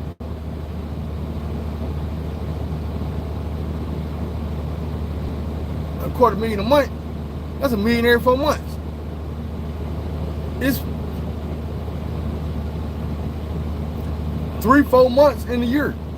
So man, that's $3 million a year. Man, cut your pussy bill out for a minute and take care of the people you're supposed to be taking care of. Take care of them people that would actually make you an honorable man to take care of them. You see what I'm saying? Other than that, bro, I'm not really trying to hear that shit. And that's not a knock on a nigga character, it just is what it is. You got the money to do that, I feel like you should do it. That's not gonna take away from your legacy, that's gonna add to your legacy. That's something that the world gonna look at you and say, you know what? Out of all the shit dude did, I ain't gonna lie, I respect him for that. Yeah, he got my respect for that. People with money ain't gonna do that though. They're not gonna get that money away.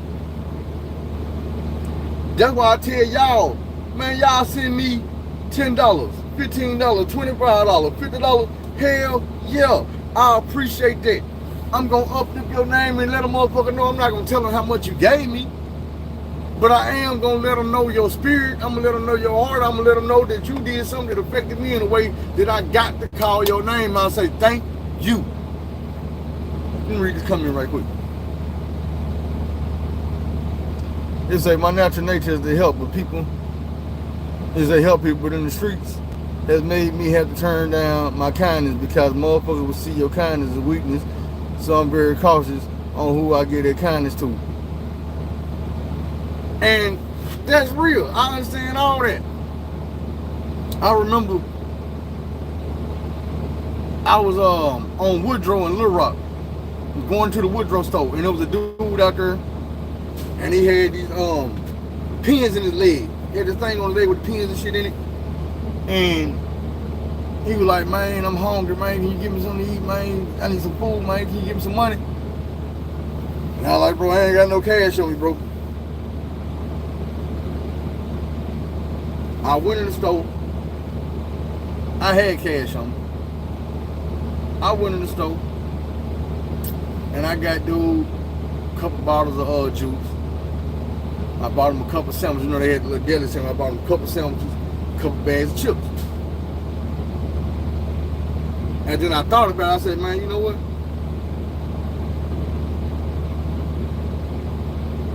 You got cash on you. I didn't want to give him the cash because I'm like, he probably going to go buy drugs or buy alcohol without just buying the food. But then my mind told me it ain't up to you what he do with the money. You gonna get your blessings from up here for helping him, no matter what he do with it. That's when you start losing your blessings, when you start worrying about how and why you helping somebody. Man, I'm helping you so when I get home, I feel good about myself. Like I just told you, in the inside, I'm like, you know what? Well, you a good dude. Because there's a lot of people walk past that man, they ain't give him shit. Or they thought, man, I ain't gonna get it, man, no money. He ain't gonna do no smoke it up. He ain't gonna do nothing but drink it up. So while I'm sitting there, I done paid for this main food with a $50 bill. I got like close to $40 back in change. I threw it in the bag. I had 2 drinks. I handed the dude, I handed the bag. I'm like, man, here goes some food shit in the bag, you know what I'm saying? And the man was like, appreciate you, bro. You don't know how hungry I was. So, I'm thinking, it ain't got nothing to do with me now. I did what I got to do. I get to the car. The man limping over to the car. He limping. Hey, bro, you left your change in here. I'm like, nah, bro, that's you. Man, you serious? I knew right then that man didn't want that money. He wanted that food for real. You see what I'm saying? Dude came over there and tried to give me the money back because he got the food already. He don't need the money. If that man would have been on some dope or some alcohol or something like that, ain't no way he would have limped his crippled ass to that car trying to give me that money back, telling me, man, you left your change in the bag. And the thing is, I had got a lot of criticism for it because I recorded the shit. I used to work at the Ameripride right beside the Woodrow store. That's when I told you I used to came home from prison. I was making $6.25 an hour, which was 25 cents more than what I was making a year in prison. For the people who had, why was I working with a chump change? Because I was already making that a year. So when they started giving a nigga that, damn, I'm tripping. I was gonna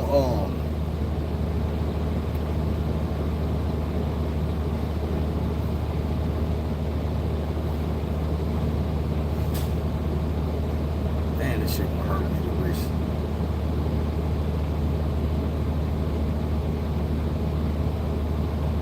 I'm trying to decide if I wanna plait this shit back down. I'm gonna leave it out. Cause I'm saying now that I'm putting these up here with this, it's all gonna be bucket. Now that I ain't gonna plait it back down, we can go and get it done faster.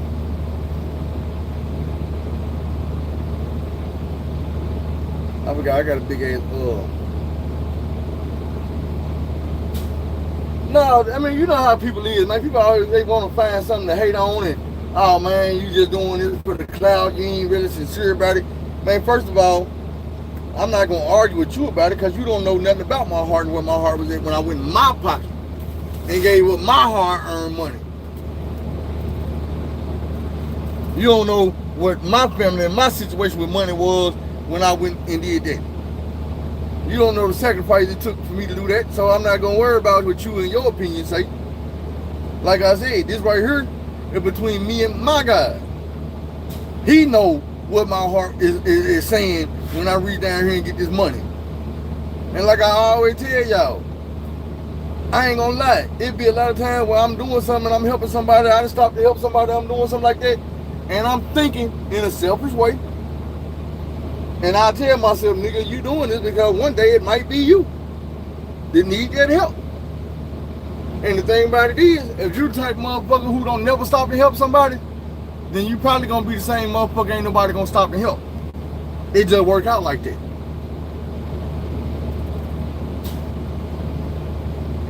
For real. Me stopping to help a motherfucker might be the thought that crossed their mind when they see somebody need help, like, damn. Man, I remember that day I was on the side of the road, dude with blonde dreads stopped to help me, man. Let me go and help this motherfucker. The thing he stopping to help might be way more important than what I stopped to help. The person might be more important than who I am. But what I did played a major part in dude getting the help he needed. That's why I do it sometimes. It might not be me that need the help next time. It might be my mama. You know what I'm saying? It might be my sister.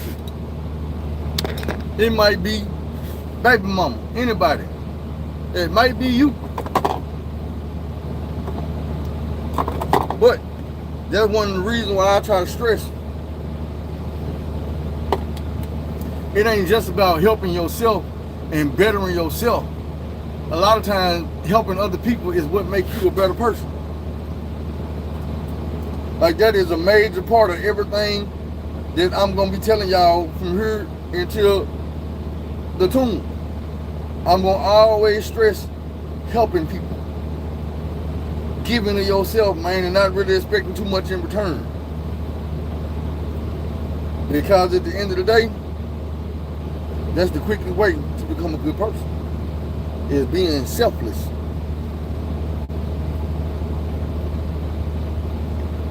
You know what I'm saying?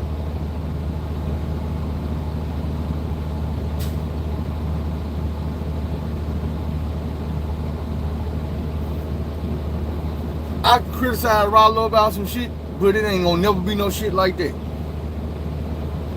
Like I was saying, I can criticize Puppy, but I wouldn't criticize Puppy for taking care of people, for helping people. My thing is, now it's one thing you walking around Miami handing out money to promote a clothing line. That ain't selfless. That ain't selfless. But like I was saying, when Mace came to do, and it was about his publishing. And the thing is, we all know Tupac family should be filthy rich. B.I.G. What's up? B.I.G. family and them should be filthy rich. Fat Joe should be taking care of Big Pun and them family. Sad to say, this shit ain't happening. These folks are motherfucking broke. They are struggling. Industry folks don't give a damn. They don't. They looking for their next check. So when they fall off, all they know is the lifestyle they've been living this whole time. Look at Faith Evans. Did anybody know who Faith Evans is currently married to, who her husband is? I'ma tell you. Stevie J. The same dude that's running around with Puffy that everybody calling gay. Yeah, Jocelyn Hernandez's ex-husband, Mimi baby daddy, Biggie Smalls' ex-music producer is married to Faith Evans, Biggie Smalls' ex-wife. This man was in the studio with Big when him and Faith Evans was in there making songs together. Her album and his album. Be for real. Pimp C wife is married to one of his homeboys right now today. Ran through that main money, married his homeboy. Be for real. Man, I am more than certain Biggie to smash Faith. More than certain.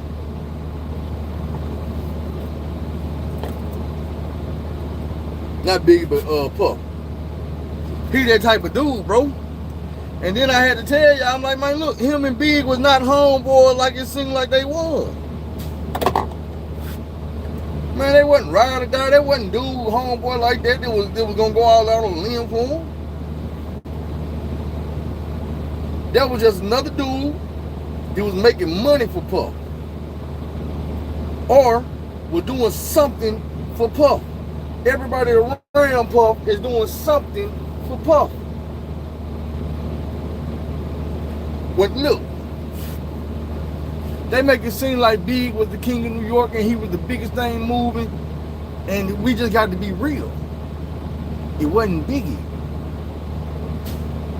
The most popular nigga on Bad Boy during that time was Mace and Bethel. Mace was the shit. I don't give a damn which way you slice it. The only nigga on earth that had as much swag as Mace was the nigga that was standing right beside him dressing just like him. That was Puffy.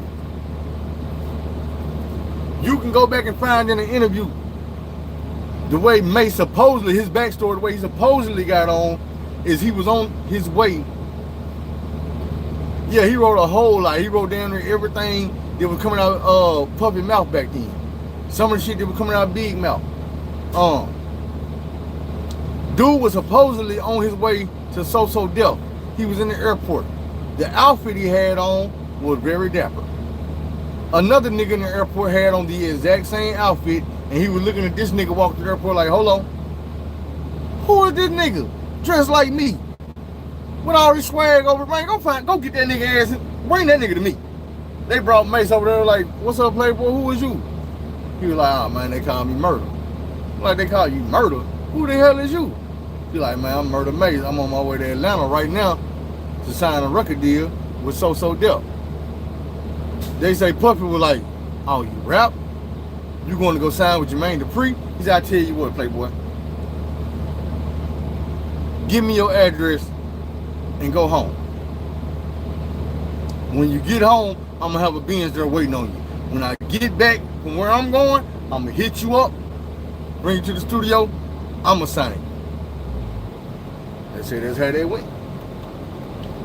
He skipped out on Def Jam, he skipped out on So Def, went home.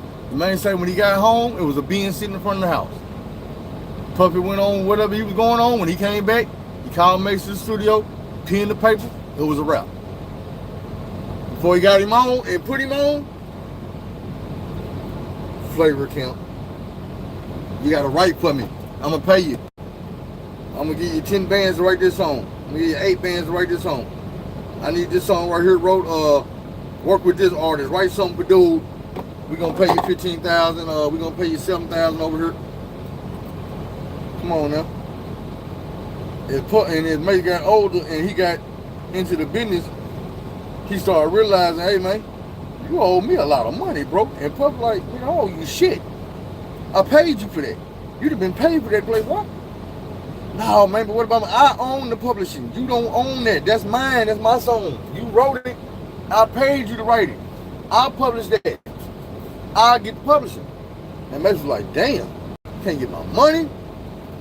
Once again, Playboy, that's my money, not your money. So Mace decided he's gonna start bumping his gun. Get his money, right? Puff decided, I'm gonna have to show this young nigga who the fuck I'm is. Next thing you know, Mace ran out of New York, down in Atlanta. He's a preacher, but he's still alive. He left that bad boy lifestyle alone and got the fuck away from Diddy, but he's still alive. Got God on his side. Can't tell him nothing he don't want to hear. Amen.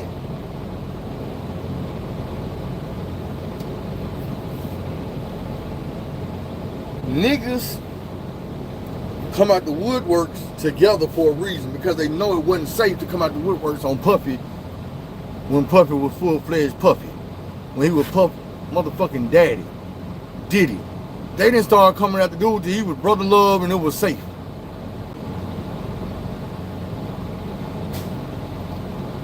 The problem wasn't no problem. Wasn't no problem. The problem is this. The nigga was working for Puffy, writing music the same way Game did, the same motherfucking way Mace did, same way Biggie did. Thing is, how long do you think Puffy was gonna be able to do 50 like that? How much of his publishing you think he was gonna be able to take from 50? The way he did the locks. You think it was gonna be 20 years later and 30 years later and 50 was still gonna be, hey bro, I need my publishing. I need my publishing. I need my publishing. I need my publishing. I need my publishing. Hell no. So he did what he had done so many times before. He called his homeboy that they acted like they had beef with, a fake ass East Coast, West Coast boy. He called to the West Coast and was like, hey, man, I need a favor. The same way they admitted Dr. Dre did with Eminem, man, I need a favor. Help me with this dude. The man can write his ass off. He can do all this, but I just can't fuck with it. I can't fuck with it. Pretty scared, goddamn me, Diddy. The reason they say he's scared, they say they were about to have a meeting up at was it Violator or somewhere, wherever Diddy used to do his meetings and shit. They was having that meeting and something went on in the hallway, and when it went on in the hallway, it scared 50. Yeah, I'm almost to that point. Well, for the goddamn meeting. Cut this down, line it up, boy, get the rest of his beard right, throw the tank top on, pull these joggers up, turn into some shorts or something, throw the flip-flops on. But get my phone in the sun on around this bitch, if they don't tell me get unloaded, I ain't got nowhere to go. I'll probably hit the strip and walk a little bit. But man, it's a holiday. I'm down here in Florida, up under the sun and the palm trees. I'll be damn, I sit up in this motherfucking truck all day like some kind of poop butt. The hell? Man, I'm not scared nigga like that. I'm finna hit the scene. I just wish I wasn't broke so I could goddamn walk in somewhere and buy me a sandwich or something. I got no money to buy a sandwich. One thing I did learn, and I had kept this, I took a picture of the receipt. This morning I went to McDonald's and got the big breakfast platter, pancakes, sausage, biscuit, eggs, hash brown. That shit was $6 and some change. I'm like, hold on, bro. If I buy this shit in Arkansas, I'm spending no less than $11, $12. Nigga, the motherfucking sausage, egg, and biscuit gonna be about $6 by itself. What the fuck? Huh? Let me get this last little section done. So after that, I might do that right here. Nah, I ain't gonna do it right here. I'll jump down out the truck and do it though. I know I'm cold with the clippers and shit. Even if I don't do it on camera, I'll take a picture when I'm done. I have to fade my shit up and all that good shit. Raise the line, lay this shit down. And in case y'all wondering, my hair is so long right here on purpose. I'm letting this shit grow because I'm gonna put some dreads back in my head up here. I got my own dreads at the house. Don't worry about it. And I ain't buying nobody's shit. As you can see, this hair up in the front ain't as long. But this shit here, I'm gonna have my waves going from here down. But yeah, I'm putting about 3-4 threads back across the front of this motherfucker. Bring my hairline back up. So y'all get my handsome back on.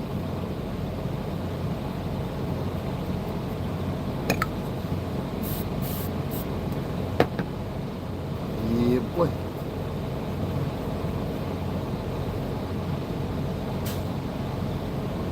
Say, have I cut them?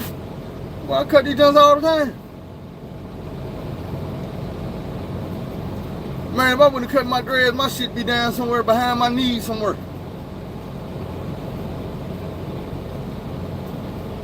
And when I color them like this, it break off.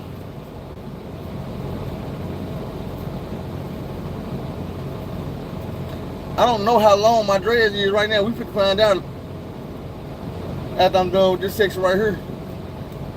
And I feel like they'd have been up long enough. I'm gonna take them down and let them hang. They probably hang to my belt line. I don't know. We're gonna see when I let these down. We ain't even gotta wait.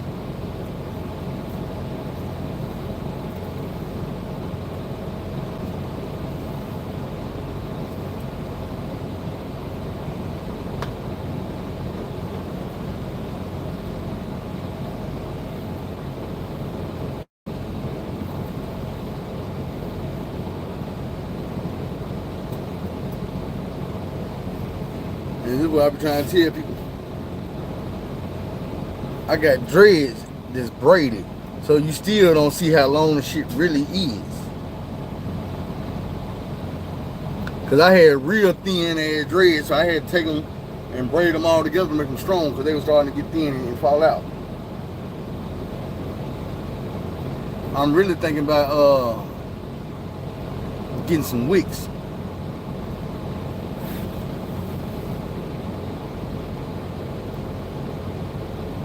I don't know. That's why I wanna I'm gonna see once I put them other dreads back in my head up here in the front. I ain't gonna bring them all the way to the front.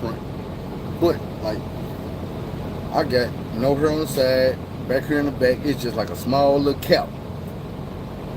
About that damn big, right here. Boom. Where the dreads at. Shit kind of funny and odd to me. That's why I was like, damn, man, we might need to do something else with this shit. At least start bringing them back up towards the front, because that little shit back there just, I don't know. That's where we go. We almost done after this section.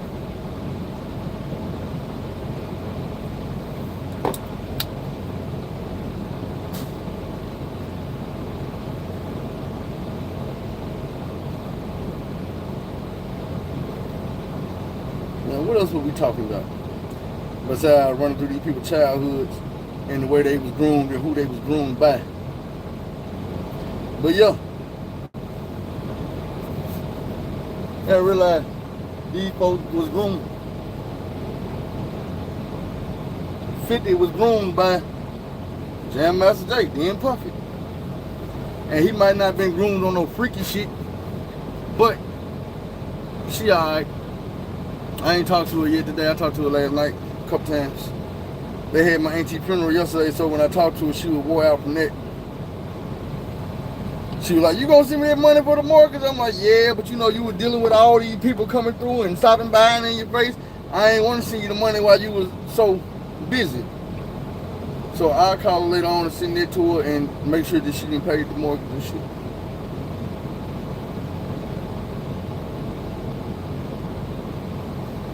She was so tired yesterday because they had the funeral in Little Rock, and then they had the burial in Atkins, out of town. So that was an hour away.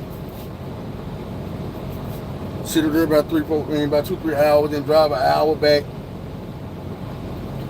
She said all my aunties was at her house the day before, cousins and all that shit.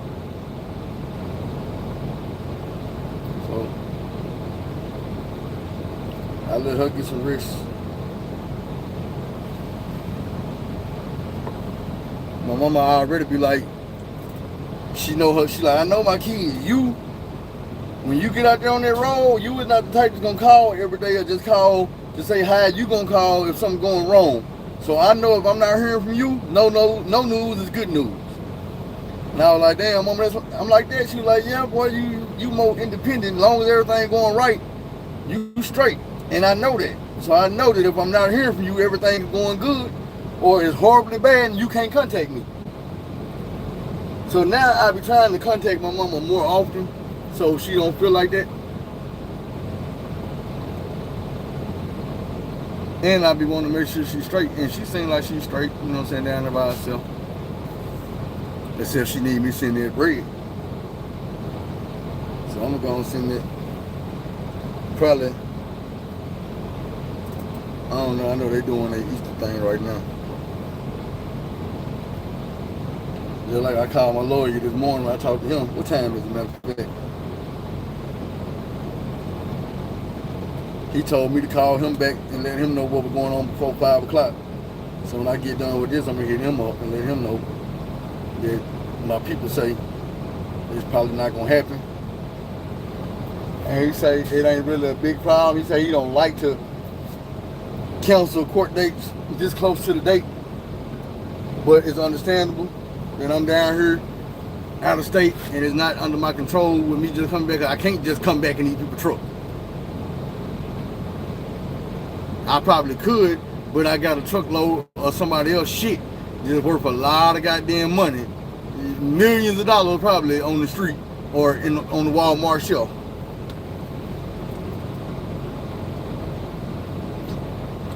So if I drive off with these people's shit, no matter what I'm driving off for, I'm going to jail.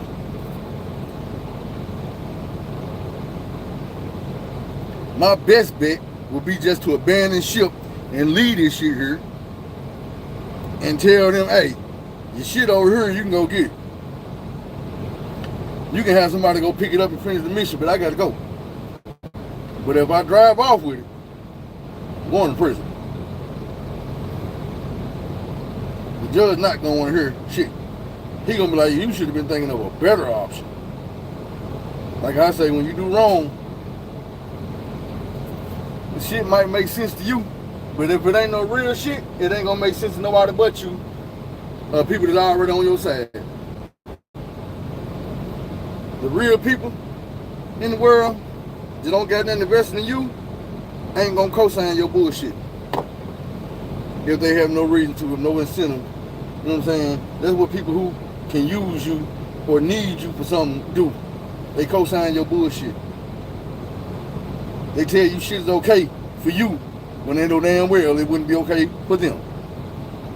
They let you do things for your family or to your family, to your people, that they wouldn't do there. You want an example? One of my favorite movies is Next Day Air. And it comes to a point where dude asks like, man,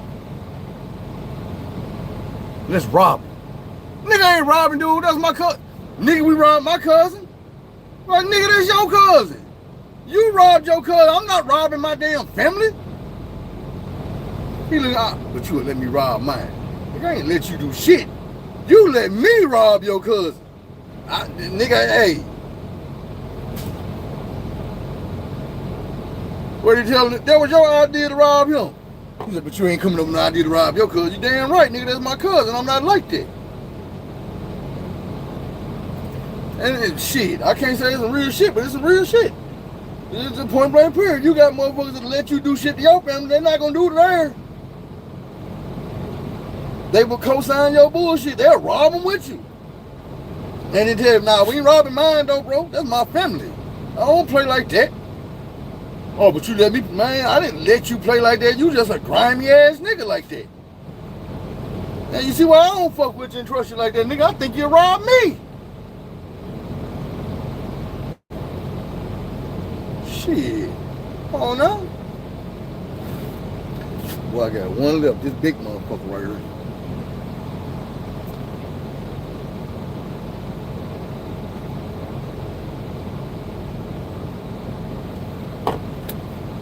When I get off the phone with y'all, it's gonna be time to cut these sides down. Get motherfucking taper fade right.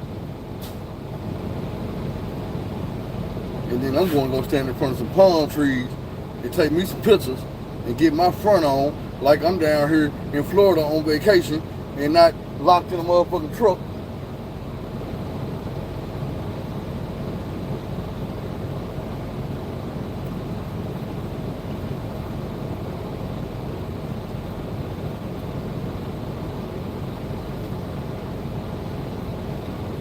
Yeah.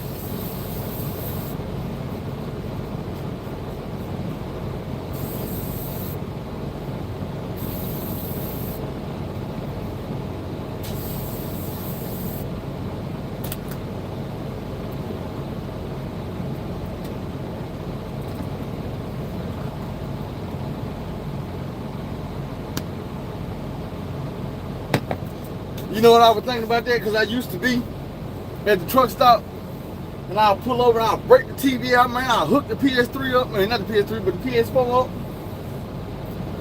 And I'm like, man, I need to order me a PS3 with the built-in Wi-Fi.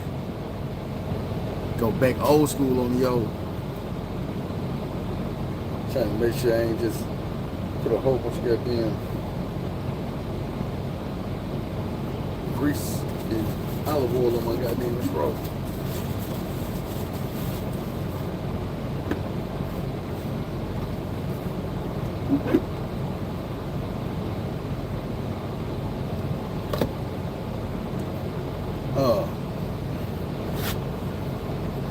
But yeah, man, y'all just don't know a nigga head feels so much better right now.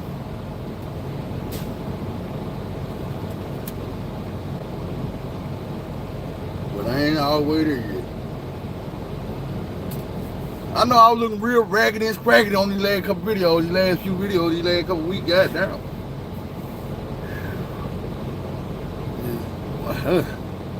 especially with my beard and my mustache. Boy, I cannot stand for my mustache to be draped over my lip. I got to get the line on that shit. That's why I say, when I go get these teeth fixed, man, I got plenty befores. I got plenty befores. You can go to any video and you can go to the beginning of this video. No, not the beginning of this video. You can go to the end of the last video and screenshot that. And then, time for look in the mirror. Thing is, like I say, on this video, that most of this was done sitting right here in the driver's seat looking at this camera talking to y'all. Some of it was done out here on the side of this truck.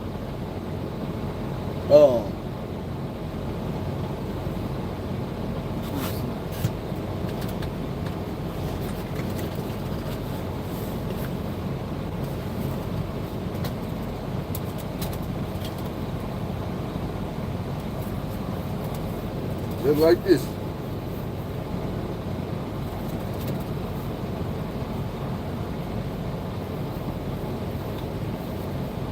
This cake got suction cups on it that I stick to the truck like bam, or to the window like that'll catch all the beard hair and shit in your hair when I'm shaving. Do that shit here like that. Hang on.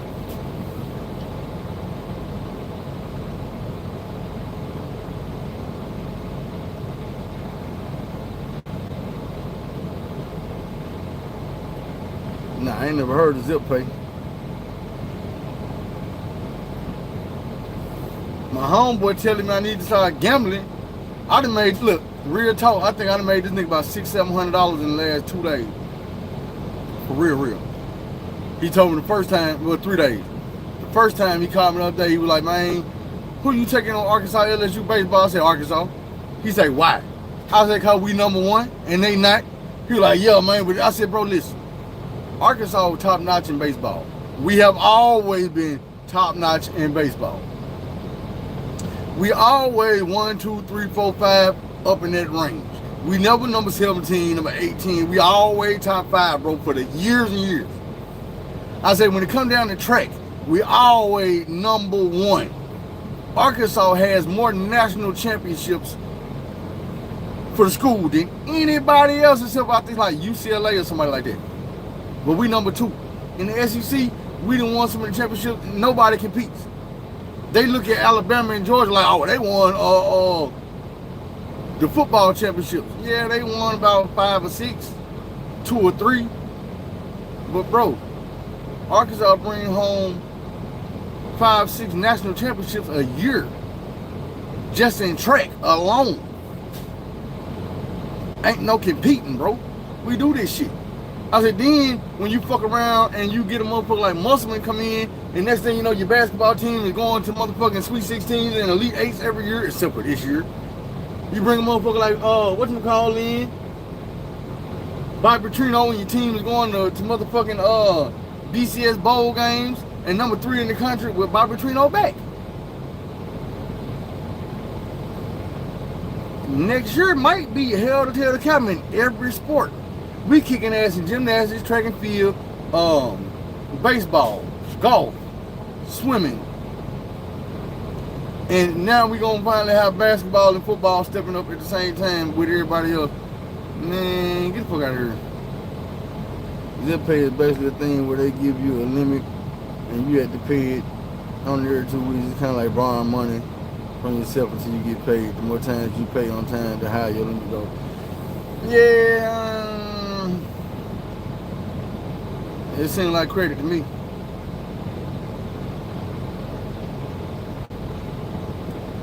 When I get my shit established, like I told my mom this is what I want to do.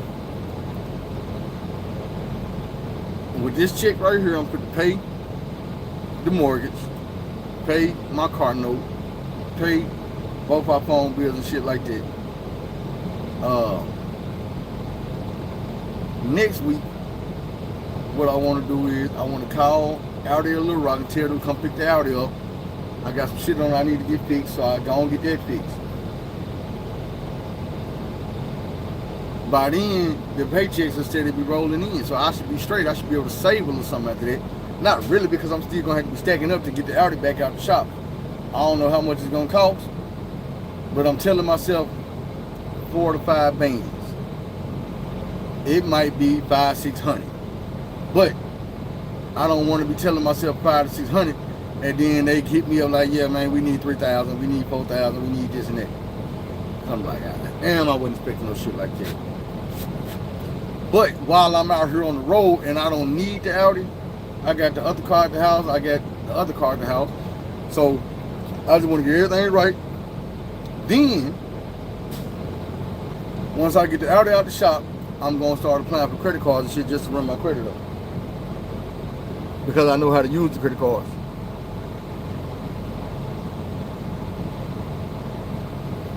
Right. My thing is, it might be I'm old, or it might be I did too much time in prison, but I don't really like getting shit and then having to pay for it later on. Even like $150, I feel like, man, $150, if I need it and I ain't got it, I probably don't need it. If I can't hustle it up or get it up, I need to do better. Now, if it was some emergency shit, some shit that you just can't hustle up $2,500 real quick or something like that, that's different. Everybody can't just go and grab $2,500 out the sky. $150, if I need it bad enough, I'll humble myself and ask somebody, hey man, let me get this, I got you back. You know what I'm saying? Whatever it take, I'm gonna get you back.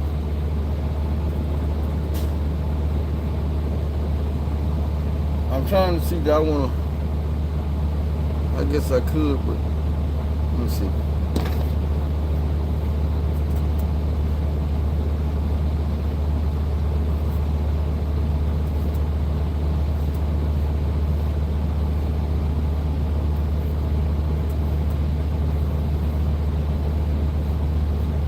I'm separating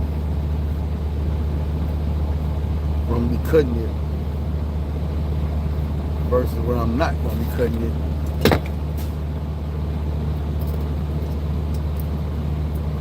Like I said, I'm letting this hair on top get longer.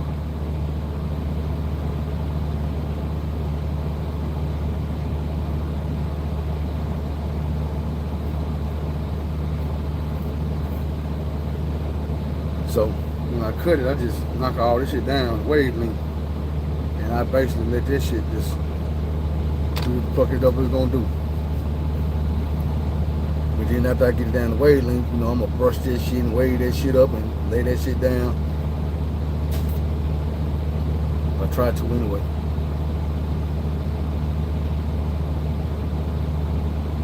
Appreciate you.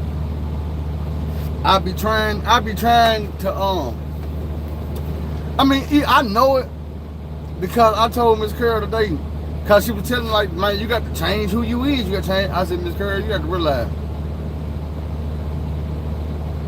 I done made big strides and big changes in me and my character even in the last few weeks. I'm like, I know you don't watch my videos like everybody else do, even though you be in them and we talk about you. I say the people that watch my videos know damn well, man, feel changing for real. And one of the things about it is, I also told her that it's easier for me to make these changes because I know I got people watching me. I know. And I told my mama this the other day, I'm like, look, I got people out here that's making changes in their life because they can see me making changes in my life. So if I wake up one day and I slip up and I go back to being that old dude and doing that old bullshit I used to do, do you know how many people I'm going to disappoint?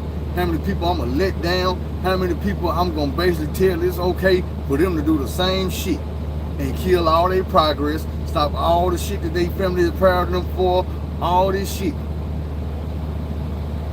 Man, that was one of the biggest things. And once again, Y'all made it easy because I knew y'all was watching every day. I knew you can't just get on here and not smoke on camera, bro. People are gonna look at you and know you still smoking. They gonna know, oh, he ain't smoking on camera, but look at that nigga ass, he ass here. Man, look at this video, Peter did a 40-minute video. He trying to hurry up and get off and get to one of them blunts. Appreciate it. But I know y'all know, ain't no way if this nigga really smoking, him, he ain't even do no 2, 3, 4 hour videos and ain't roll no blunt up. That shit was on habit. Y'all roll a blunt in 30 seconds without even looking at the blunt. I be over talking to y'all like, yeah, man, that's just how it was. I be sitting there talking to y'all and it be 4, 5 ounces of good ass weed sitting right there on the countertop, right there on the desk. I'm gonna put my face picture right here.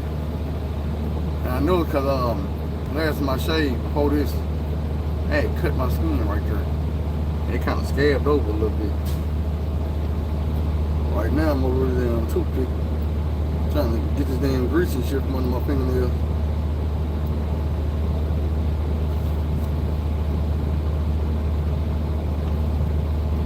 All said and done, I'm gonna have to go wash these bitches. And then later on tonight, I'm gonna have to call Pilot, see how much they showers in. Slide over there and give me some of that hot water.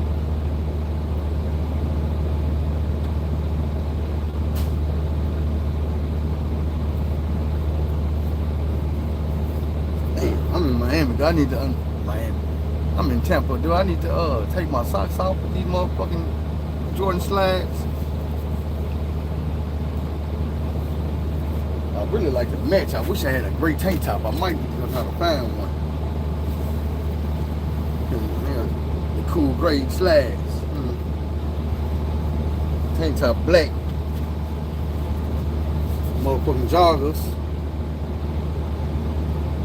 It's probably out of there. Cause they got little blonde hairs and motherfucking head crumbs all over. See if I can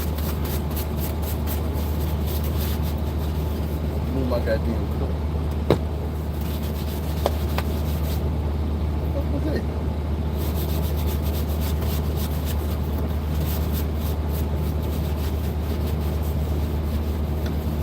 Last thing I need to do is walk up on them over and they be like, God damn nigga. Yeah, a little blonde hair. That's my shit. I just hit it with the retwist. I need some more ink on my legs too.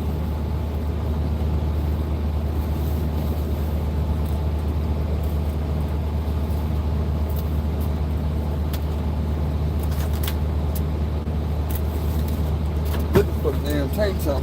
Man, now hold on. 1 second. 2 seconds.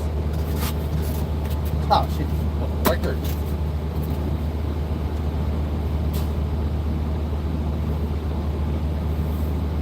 I ain't even gonna lie. This one of them times that if I did bring my motherfucking jewelry, I'll be putting it on.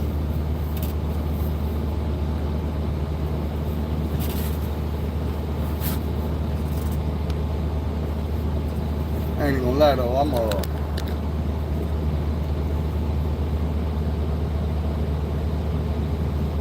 go take me some pictures behind. I'll take these pictures, I probably became about this shirt.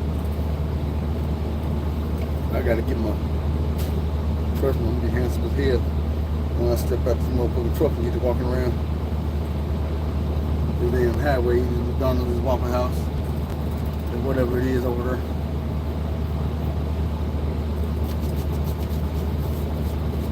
Y'all know what? Then I'm not gonna fall for this.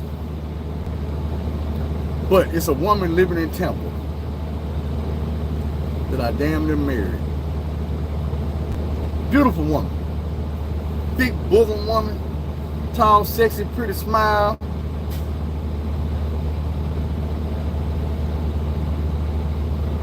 crazy though.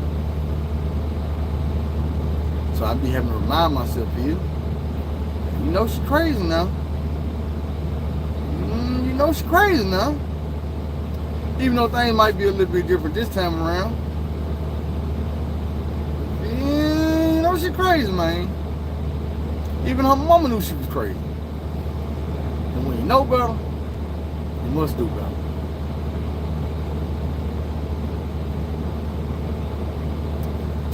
But I was thinking earlier, like, man, you know you could call her to, like, man, I'm in the area for Easter, man, let's go get something to eat, or let's, you know what I'm saying, just chill and top it up about a good old day. Yeah, you might not need to do that. I ain't gonna lie, I got some cousins I think that they moved down here, because that's another thing. I was like, man, I didn't want to move down here with her because it was just gonna be me, her, and her family. I ain't had no family down here, and she had got to treat me fucked up around her family one time. I didn't appreciate that. So that was one of the reasons why me and her didn't and wasn't gonna work out.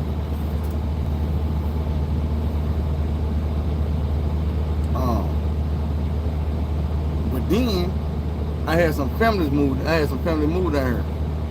Yes, yes, low down dirty scandal, dirty rotten scandal. Goddamn. Yeah, she's one of the DRSs. She's a DRS. Out of Tulsa, Oklahoma.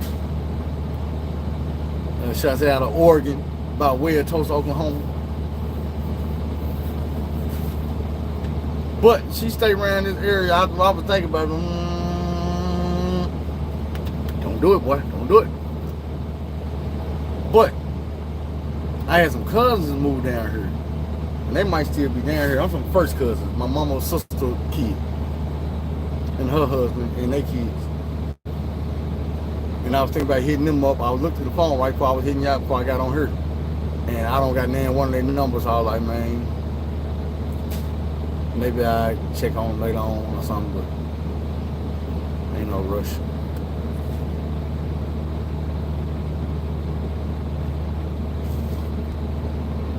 I gotta say, but she wasn't dirty rotten scandal. Yes. Hell yeah. I'm glad you said it like that. That saying it like that will remind me, the nigga, go with your first man. Don't backtrack with no dirty rotten scandal, bro, because all you gonna get is a part 2. I'm gonna be back in the damn truck. Man, y'all ain't gonna believe this shit. So I go out with this bitch and I knew better. Why I won't do better, I can't tell you. What? I knew better. So we ain't gonna do it. We're not gonna do it. Damn, I ain't got no people down in Temple. Ain't nobody from Florida around the area.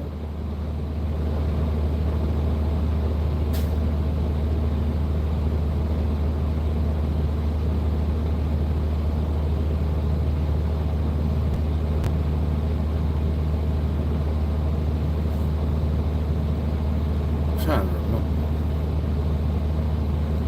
I also had a little bad joint from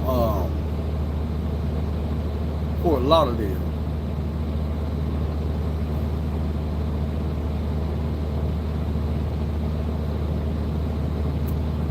That she wasn't married, but her baby daddy was in prison. And she used to always talk about this nigga, like, baby, I ain't fucking about that nigga, I don't want that nigga, that's just my son, daddy. And I'm gonna bring you down here, I'm gonna move you down here. I was with it. The nigga got out of prison for some reason. I used to have this thing where I don't give a damn.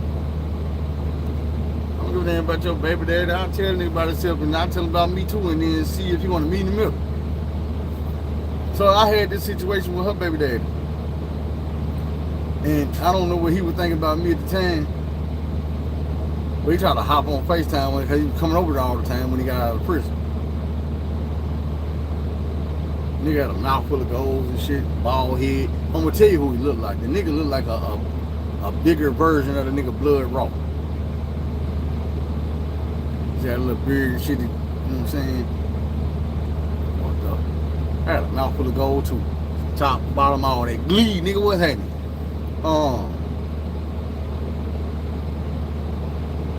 So me and dude, you just be on FaceTime like, and it was funny to me because me and this nigga hop on FaceTime and get to chopping it up like he was her. And they wouldn't be on no friendly shit. We be talking, oh, yeah, bitch ass nigga, woo, woo, woo. But this shit might last 15, 20 minutes and we ain't yelling and screaming and cussing. It's funny because he threatening me, I'm threatening him. Yeah, nigga, when I see you, do what you do. Go with your move, my nigga. I ain't gonna keep tongue wrestling with you. What's up? Oh, niggas all good, man. Ain't nobody, you know what I'm saying? Come on down here, bro. I'll put your hands on you. You know what I'm saying? I'll bring you back down to where you from, man. I'll get you up out of here real quick. It ain't nothing. Say, nigga, you gonna have to. But I'm not gonna run from you and you ain't gonna take mine from me. I don't know why when I was young, I didn't mind doing that shit to niggas. I think it was some of the penitentiary shit where it's like, you know, sometimes you just do extra disrespectful shit. To let her know, to set an example. In prison we call it a demo. I done did some dirty shit to niggas before. One dude, I probably told y'all this. One dude,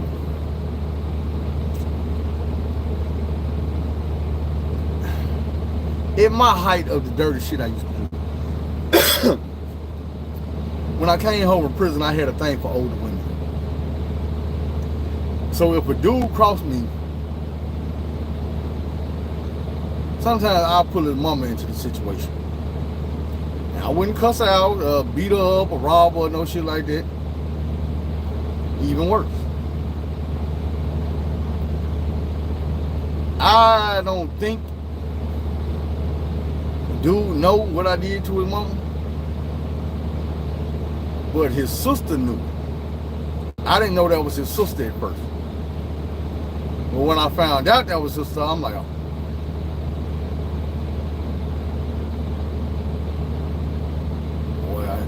Boy, she gon' dude mama was like Miss Carol. When I told her, I inboxed her and I'm shooting this slick game. I'm like, hey, what's up? I'ma just be real. I like older women. And she was like, shit, what's up? I'ma just be real. I fuck with younger dudes. Shit, then what's up? Thing is, this same nigga had to slide, he tried to slide on my bra. And I'm very wrong because the bra wasn't even my bra. I ain't gonna say she didn't exist.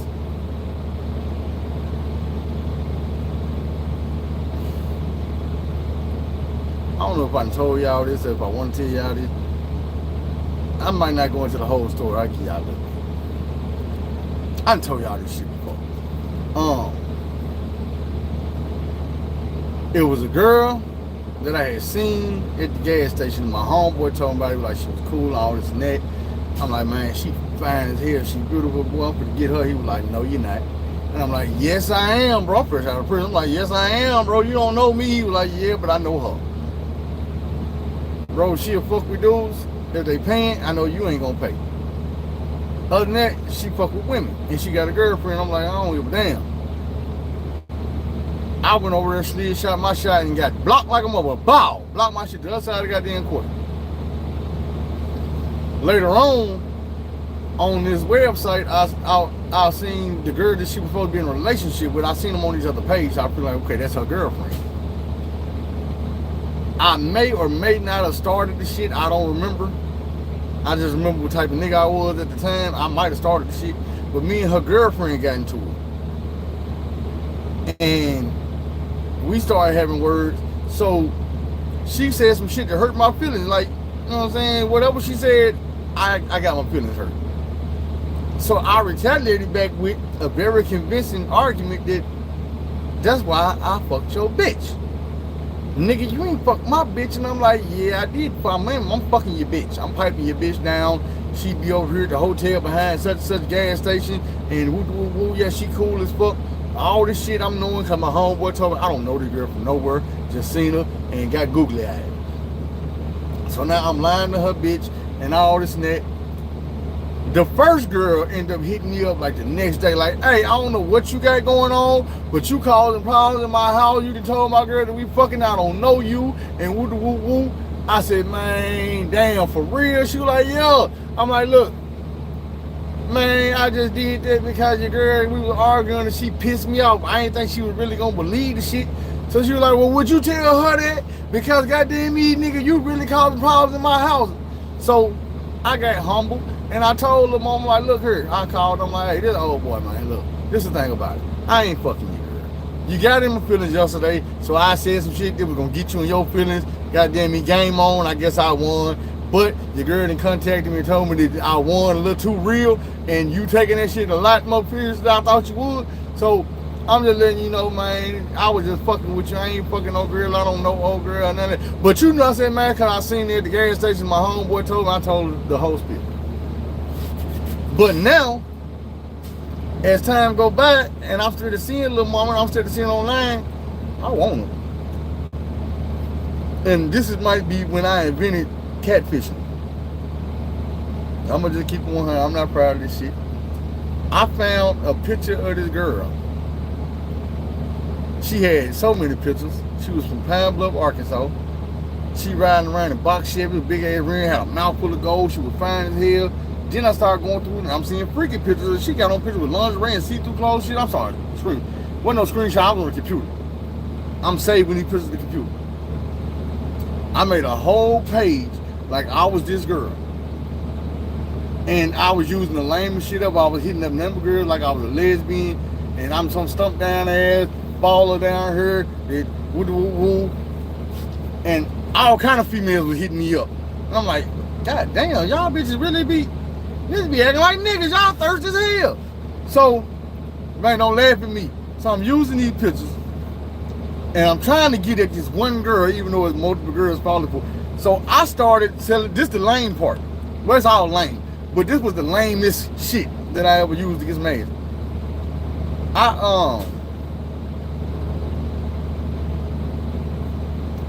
I started telling the females about me. My man, which was me. And I'm like, man, I'm a lesbian, but this is the one dude I fuck with because his sex is so good. The nigga just got a hold on me. I don't know how to get away from him. I don't know how to leave him alone. Dick that good. Like, matter of fact, it's so good that the only way I even get turned on by females now is if I know that female done fucked him. He come back and tell me, and then I be wanting that bitch. And a lot of girls was like, what? I don't know, I guess so. I think about it. Some type of way. The one girl that I made all this bullshit up to get with was like, for real? I was like, yeah, but this is the thing about it. You don't let him know I sent you. Cause he don't really be wanting to do that shit. He be thinking I be trying to set him up. Like, so you just, he said, I know the nigga go. She's like, but you can holler at me and we'll just keep me in the loop of what's going on and let me know as soon as you fuck that nigga in his own. Man, me and old girl got chopping it up. And she was like, yeah, I stay over here behind the gas station in the hotels. I live right here. You can come fuck with me. So I went over there and I fucked with her. Not even on no sexual shit at first. I just pull up and we chopped it up. And I sat there kicking. I got her in the truck. She was hungry. So I took her to Wingstop, got some food. She paid for the food. Took her back to the room. I told her I wasn't even hungry. I think I was broke at the time. I told her I wasn't hungry. So we went back. She ate my face. I wasn't tripping. And she got to watch it. This girl was in love with socks. So she showed me all these socks she got. She collects socks and shit. And she loved these cartoons. Futurama and American Dad. Not American Dad. What? Family Guy. With the little boy and Family Guy. Stewie and them. So we watched Futurama, then Family Guy came on. And when that came on, and as soon as it went off, everything changed. So we sitting up in the bed, laying in the bed, all this shit. I'm holding her, and we watching the cartoon, laughing and joking and all this shit. Not one time have I been touching on her or trying to fuck on her the whole hour that we've been watching these cartoons. So soon as the cartoons go off, her mood just, and she was like, you know what? I like you. It might have been because she was supposed to be running game on me, but the shit worked. She just didn't know I was running game too. We were running game on each other. She was like, niggas come over here all the time and they just be trying to fuck on me. And then when I put these cartoons on, tell them this is my favorite shit, they'll find a reason to leave. Or they'll try to be fucking on me with a cartoon on like I'm not really watching this shit. You the only nigga ever came over here and didn't do that. That shit didn't turn me on. I'm like, huh? She was like, yeah. Pull your dick out. I'm standing up like, pull my what out? And she, I said, this shit worked. Well, I couldn't believe it. I had never heard of catfishing before. This was like 2010, 9, 10, 11, somewhere in there. The shit worked. I got them panty drawers. And then I went home, and even though I had pulled off some motherfucking 007 MacGyver 18 type shit, I felt like a goddamn predator. I ain't took nothing, but I did trick a motherfucker out of it. And I felt goddamn me. Yeah. I don't feel comfortable telling this story because I feel like a goddamn predator. I feel like old nasty motherfucker about this shit. Did I ever tell her the truth? Hell no. I wish I had left her a couple details because if she ever see this shit, she gonna be like, hold on, that look like a goddamn Scooby-Doo van.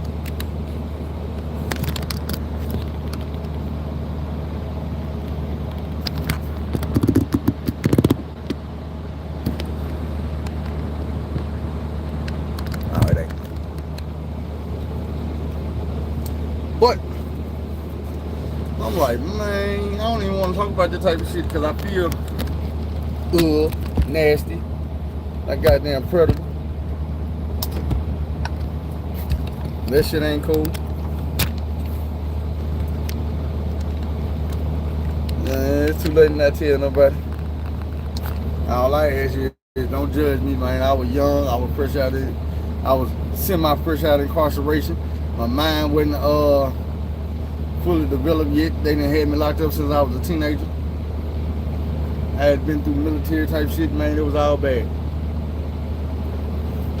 But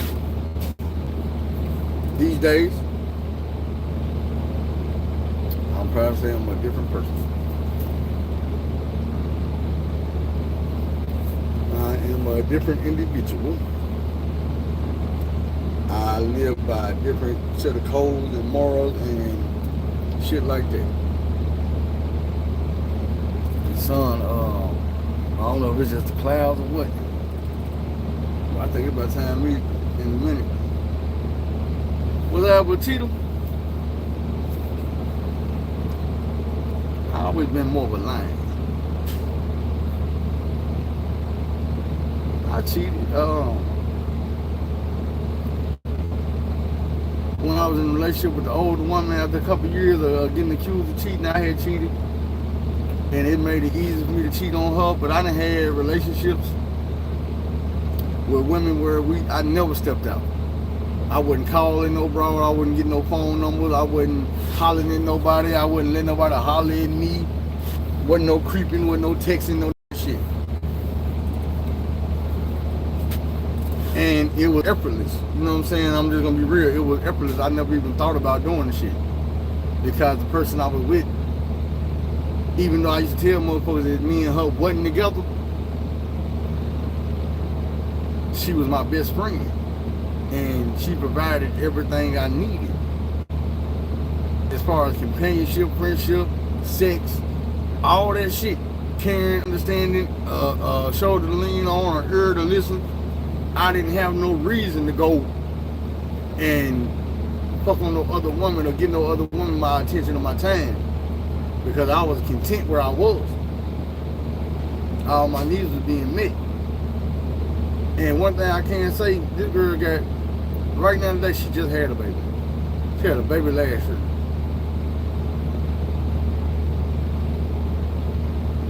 But at the end of the day, she a real woman. Like, I need to get her on her. Her story is probably way more amazing than mine. When I tell y'all, man, this girl was 16 years old, living in the studio. Basically was, I ain't gonna say she was for the streets, but she was basically for the streets as a child. And it was because she had got tricked into it. All these dudes that she was looking for love from was just using her. So it got to a point where she was laid up in the trap / studio where her baby daddy was hustling from, but he had a girl that he was gonna see, that he was living with. Either way it go, I'm not sure, but I think one of her brothers or somebody, because her mama had 13, 14 kids, and she never even knew all of her brothers and sisters. Still don't. But one of, I think it was her brother or something, came to the trap house and got to arguing with her baby daddy. She could hear the argument, but she never got out of bed. And then she heard the pow. And she was scared, but she got out of bed and came and looked. And she knows she heard her brother arguing with her baby daddy. Her brother was gone, her baby daddy was unalived on the floor. And she say, she didn't know what else to do, so she went and rented a U-Haul, put her baby and all her shit in the U-Haul, and just took off driving until the motherfucker ran out of gas. When it ran out of gas, she was in Wisconsin, and she hit the streets running, and made her own life up there. And then she came back down here, and been making it happen for herself ever since. She ain't never really had no, because her mama was always doing this or doing that, you know what I'm saying, out in the streets. All the brothers and sisters she had, she didn't really know them all. But for a female to do that at 16, man, like, do you know how easy it would have been for her to step out that U-Haul and 30 minutes later, she gone? You up here, no money, homeless, you don't know nobody. You know how easy it's been for 30 days later, your child gone. And it's that type of shit that I'm like, man, you got to realize there's people in the world that's going through way more shit than you. But them type of people end up like her. They value the people that they love. The people they love, the shit is real. Because they know what it feel like to lose a motherfucker. They know what it feel like not to have a motherfucker. Period. To look around, and that's like me. Have a baby, get stranded right here, this truck running out of gas, I don't know nobody, I ain't down here for work, I can't call no dispatcher, no nobody. The only motherfuckers I know is me and my baby. And I gotta make it happen. I can't live in this truck. I got to go.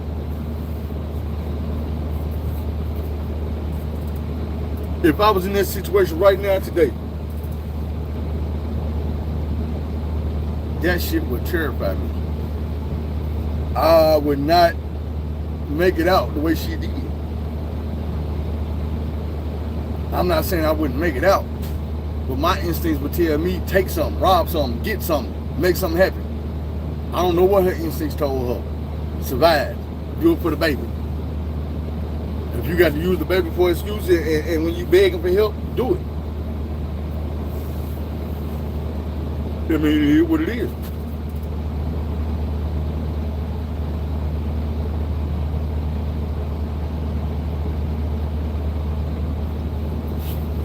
So,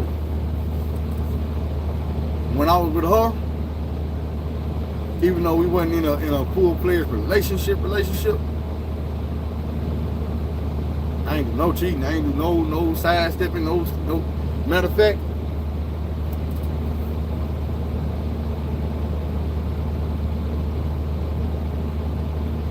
I tell y'all like this.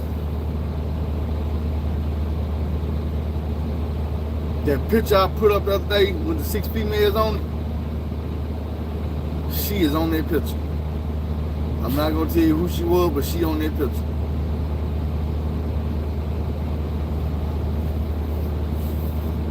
Now, at the same time, yeah,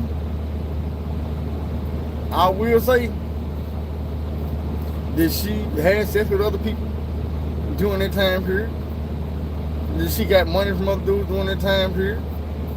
Other dudes came around me not knowing. Now, like I told them, that ain't my girl. That's just my friend. She hold me down, I hold her down. And that was real. I never looked at her like we was ever gonna be in a relationship or nothing close to it. But I'd be lying my ass off if I said that I wasn't loving her like we was in a relationship. I wasn't gonna sit back and let no dude lie to her, hurt her, get with her, none of that. Nothing. I don't give a damn, that ain't my girl. She ain't gonna be yours. She ain't gonna be your girl. Now, I let her go on a date with you and you can trick off and she can lie to you and fool you and whatever. I allow all that. But you ain't put the relationship hurt, none of that. Cause that wasn't for me. That's still my best. That's still my friend. We still love each other. She still come by and check on me every once in a while. She wasn't never gonna be my girl. But she also never gonna be somebody that I don't got love for. Like, that's gonna always be somebody I got love for because I know her heart. I know in my worst times who was there for me. I know when I was going through shit mentally, who was there for me. When I was going through shit physically, who was there for me. When I was hungry, motherfucker who got that man go get me some food.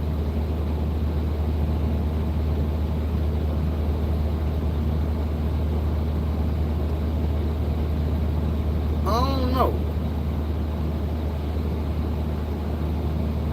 I think she probably did. When I was like, she had called me and they pulled up in a truck outside. If that happened. The last time she came by, she pulled up in a truck. Like an SUV or something. And it was some more people with her, some more girls. Yeah. That happened. And if she did, then you heard her say, "What's up, best friend?" That's what she called me. Ain't no fear, no none of that. What's up, best friend? Talking fast, running game, and then we're gone like the wind. That happy. I ain't tripping. I appreciated it. Like the way she was moving fast like that. I ain't got no time to sit around and talk to a motherfucker, but you had no time to slide by her and say what's up.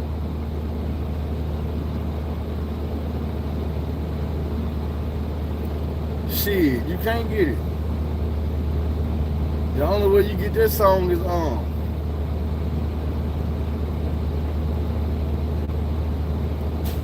I'm trying to remember exactly how it started off. I remember the chorus. You know, I be doing a lot of shit.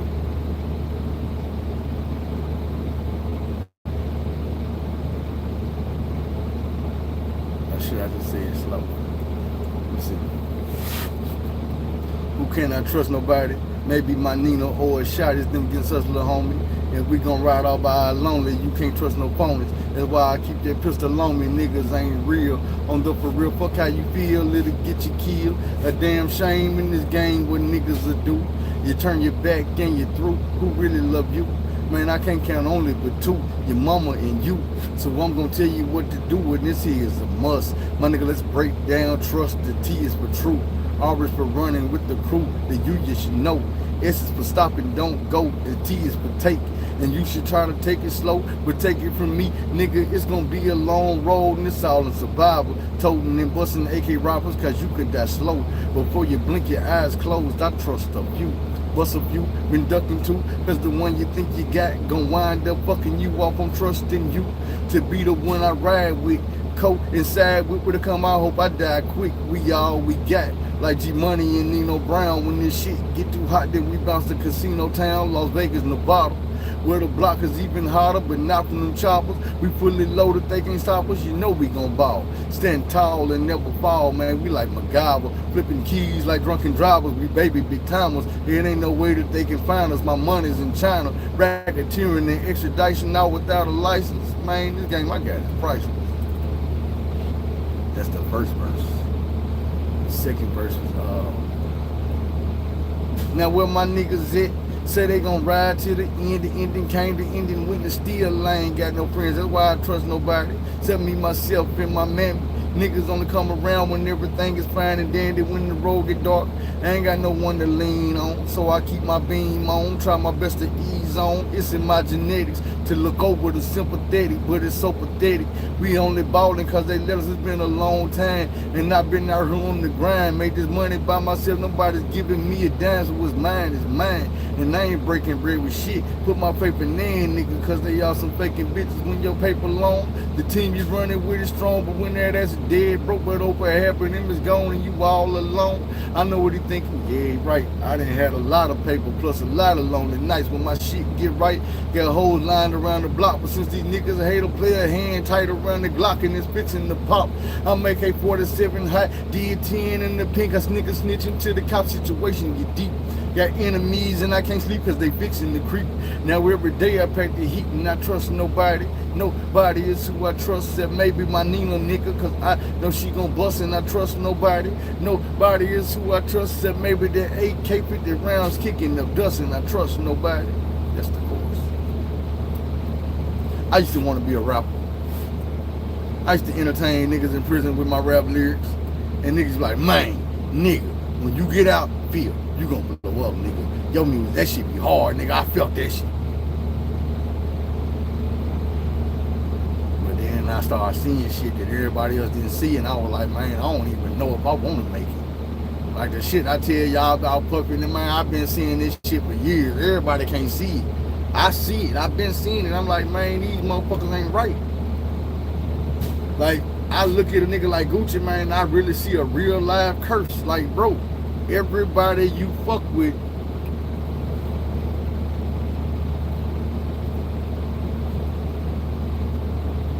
like the one motherfucker that got away Waka Flocka. I don't really fuck with Gucci no more. He like, fuck that nigga. And everybody don't nobody see why, but it's like, bro, you know, people see what's going on behind the scenes. I remember, and y'all can look this shit up. I remember when DJ Academics was going crazy, and I ain't mean mental, I mean he was spouting this shit out to anybody that was listening. He was like, man, I seen videos, I seen pictures of Gucci Mane and his homeboys with Hood Rich Pablo 1 hung upside down in the bathroom, and they was stuffing a dildo this long off in that man, jugging him, and it fucked him up, and he had to go to the hospital. That man said that shit on camera to millions of viewers. And then millions of people just let it go over their head like he didn't say this shit. He didn't say this shit in code. He didn't sugarcoat it. He didn't detract the names and retract the names. None of that shit. He said Gucci Mane, Hood Rich Pablo 1, day shit going on, humiliation ritual, and everybody like, man, WAP ain't with that shit. Say, man. If y'all ain't realize WAP ain't the same WAP no more. WAP crossed over. Gucci Mane was the nigga that never got an invite to the awards. They didn't want him there. They didn't want no motherfucking Gucci Mane at the awards. The Met Gala. That type of shit. The Emmys, the Grammys, nigga, no, hell no. Not Roderick Davis. But all of a sudden he came out of prison. He didn't look like Gucci no more. He didn't sound like Gucci no more. He act like WAP no more. This nigga started signing rappers. And next thing you know, like these big name labels, like Puffy and them, all his rappers were getting smoked or getting tan. Or he would let them go. Get the fuck out the label. All the ones that stayed, you lock the fuck up. Name me a Gucci Mane artist right now that ain't locked up that ain't Big Walk Dog. That ain't Lil Buddy and them from Arkansas. If you hang around Atlanta and you tripping, you're gone. And I'm not saying this man snitching on folks. None of that. I'm just saying it's a big ass coincidence. If you want to believe that shit. I told y'all, these young dudes, these new artists,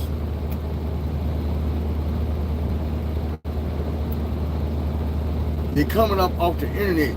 You're not building them in the factory like they built Drake and them, like they built these people from a kid. So once they get to a certain level, they get pulled to the side room like, bro, now, what you gonna do? You gonna barbecue a meal, or you gonna hold up, or you gonna blow up?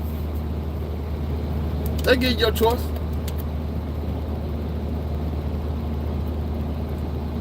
You play it out like, nah, man, with that shit.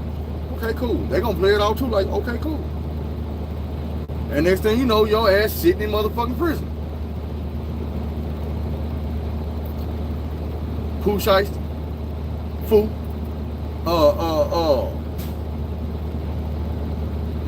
Hot Boy West,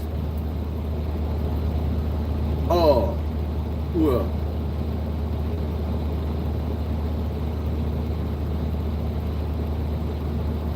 Tory Lane. Even when you look at a nigga like Dwayne Carter, Lil Wayne, he has been getting groomed by a funny style nigga over 2/3 of his life. Over 3/4 of his life. Is there any reason that you can separate him from all the other people that I talked about and say, well, we don't remember the part about him calling this man his daddy, his paw, his father like son? Say, nigga, I remember when you were young, you used to drop an album. Every album had a song on it dedicated to a nigga named Rabbit. Rabbit was your daddy. That nigga name tattooed on you too. You went from making dedication songs on every album to your father to naming albums father like son with another nigga. A nigga that just happened to already have rumors out that he was kissing you in your mouth. And then we seen pictures of him kissing you in your mouth. I remember when it was denying it at first until the pictures came out.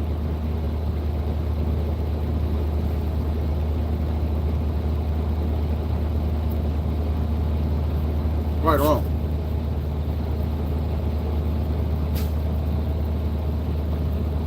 Like I say, you know, back then the internet wasn't as popular, it wasn't as jumping as it is now. Right or wrong?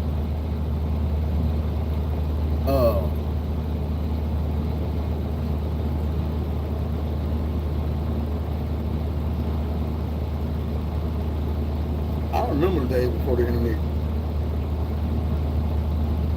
Nigga, I had a bike and a Nintendo. That's what we used to do. We'd be outside on the bike, in the house on the Nintendo.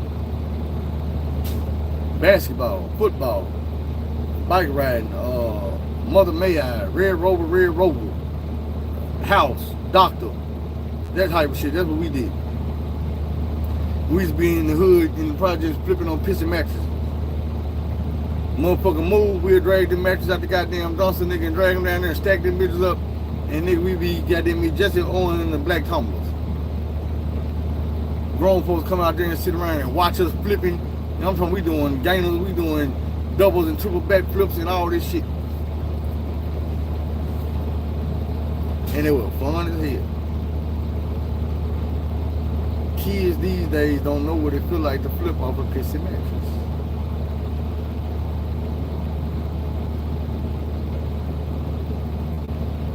some of the most fun you're gonna have. We can go to the boys club in the summertime. That's another thing I'm thankful for, man. The boys club, Luther Armstrong. That was the reason why I even knew about, you know what I'm saying? I told y'all this back in Juneteenth. If it wouldn't have been for Luther, I wouldn't have knew shit about Juneteenth. I was surprised, you know what I'm saying, when motherfuckers was grown motherfuckers, older motherfuckers than me, is telling me they ain't never heard of Juneteenth. What? How you not knowing the history? Man, I don't know, but this is almost on 3 hours, so we're gonna end this shit. And I'm gonna cut my hair. I'm gonna do at least post a picture later on so y'all can see that. It's getting about the time. What time is it? Somebody. I'm still on Central Standard Time, so I need Central Standard Time.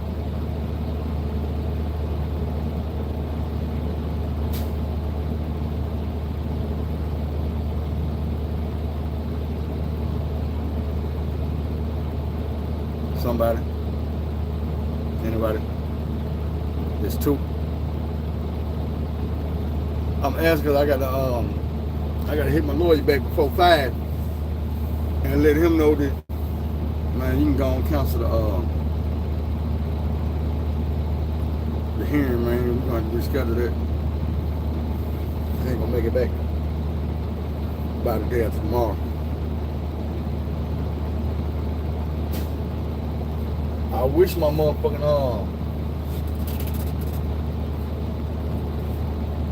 wonder if I can find a brick or something.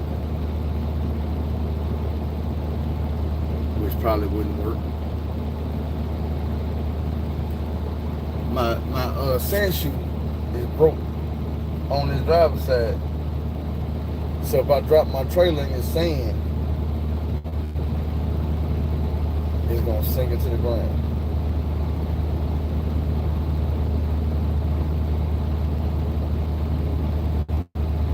When I come back, I'm not gonna be able to get my tractor under the trailer.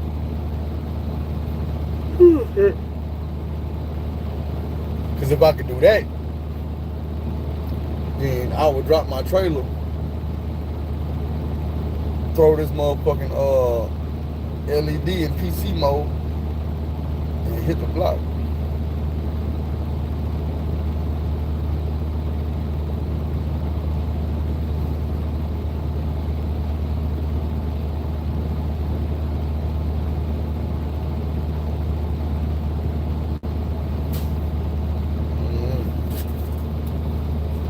But I guess it ain't meant to be. I wish, man, ain't no point in looking for it unless I'm looking at the backpack. I wish I still had my knife on me. I need to go buy one. Some type of defense mechanism. Be around here trying to poke a nigga with a toothpick.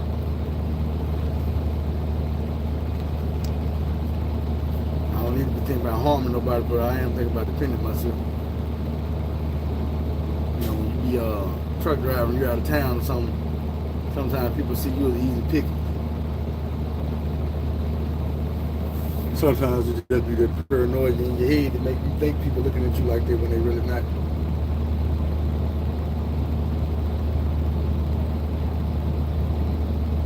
But sometimes you just need to pray to know the difference.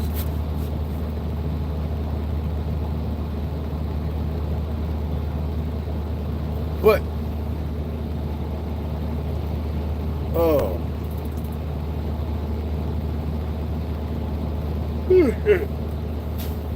yeah, it's time for me to get out here, man. Start moving around. So I gotta cut the rest of your hair down. Line myself up real good with this razor. Get my beard lined up real good. I got y'all a picture. I'm gonna get y'all a picture. But on that note, don't be afraid to take that long road. Instead of that wrong road, do things the long way. Instead of the wrong way. Happy Easter. Look alive. Find somebody to help. Find somebody to tell me you love them. You know I love y'all and I appreciate you. Once again, shout out to Gina Campbell and Ticket Tiger. I appreciate y'all a little bit more. I'm gonna end it, man. Catch y'all next time.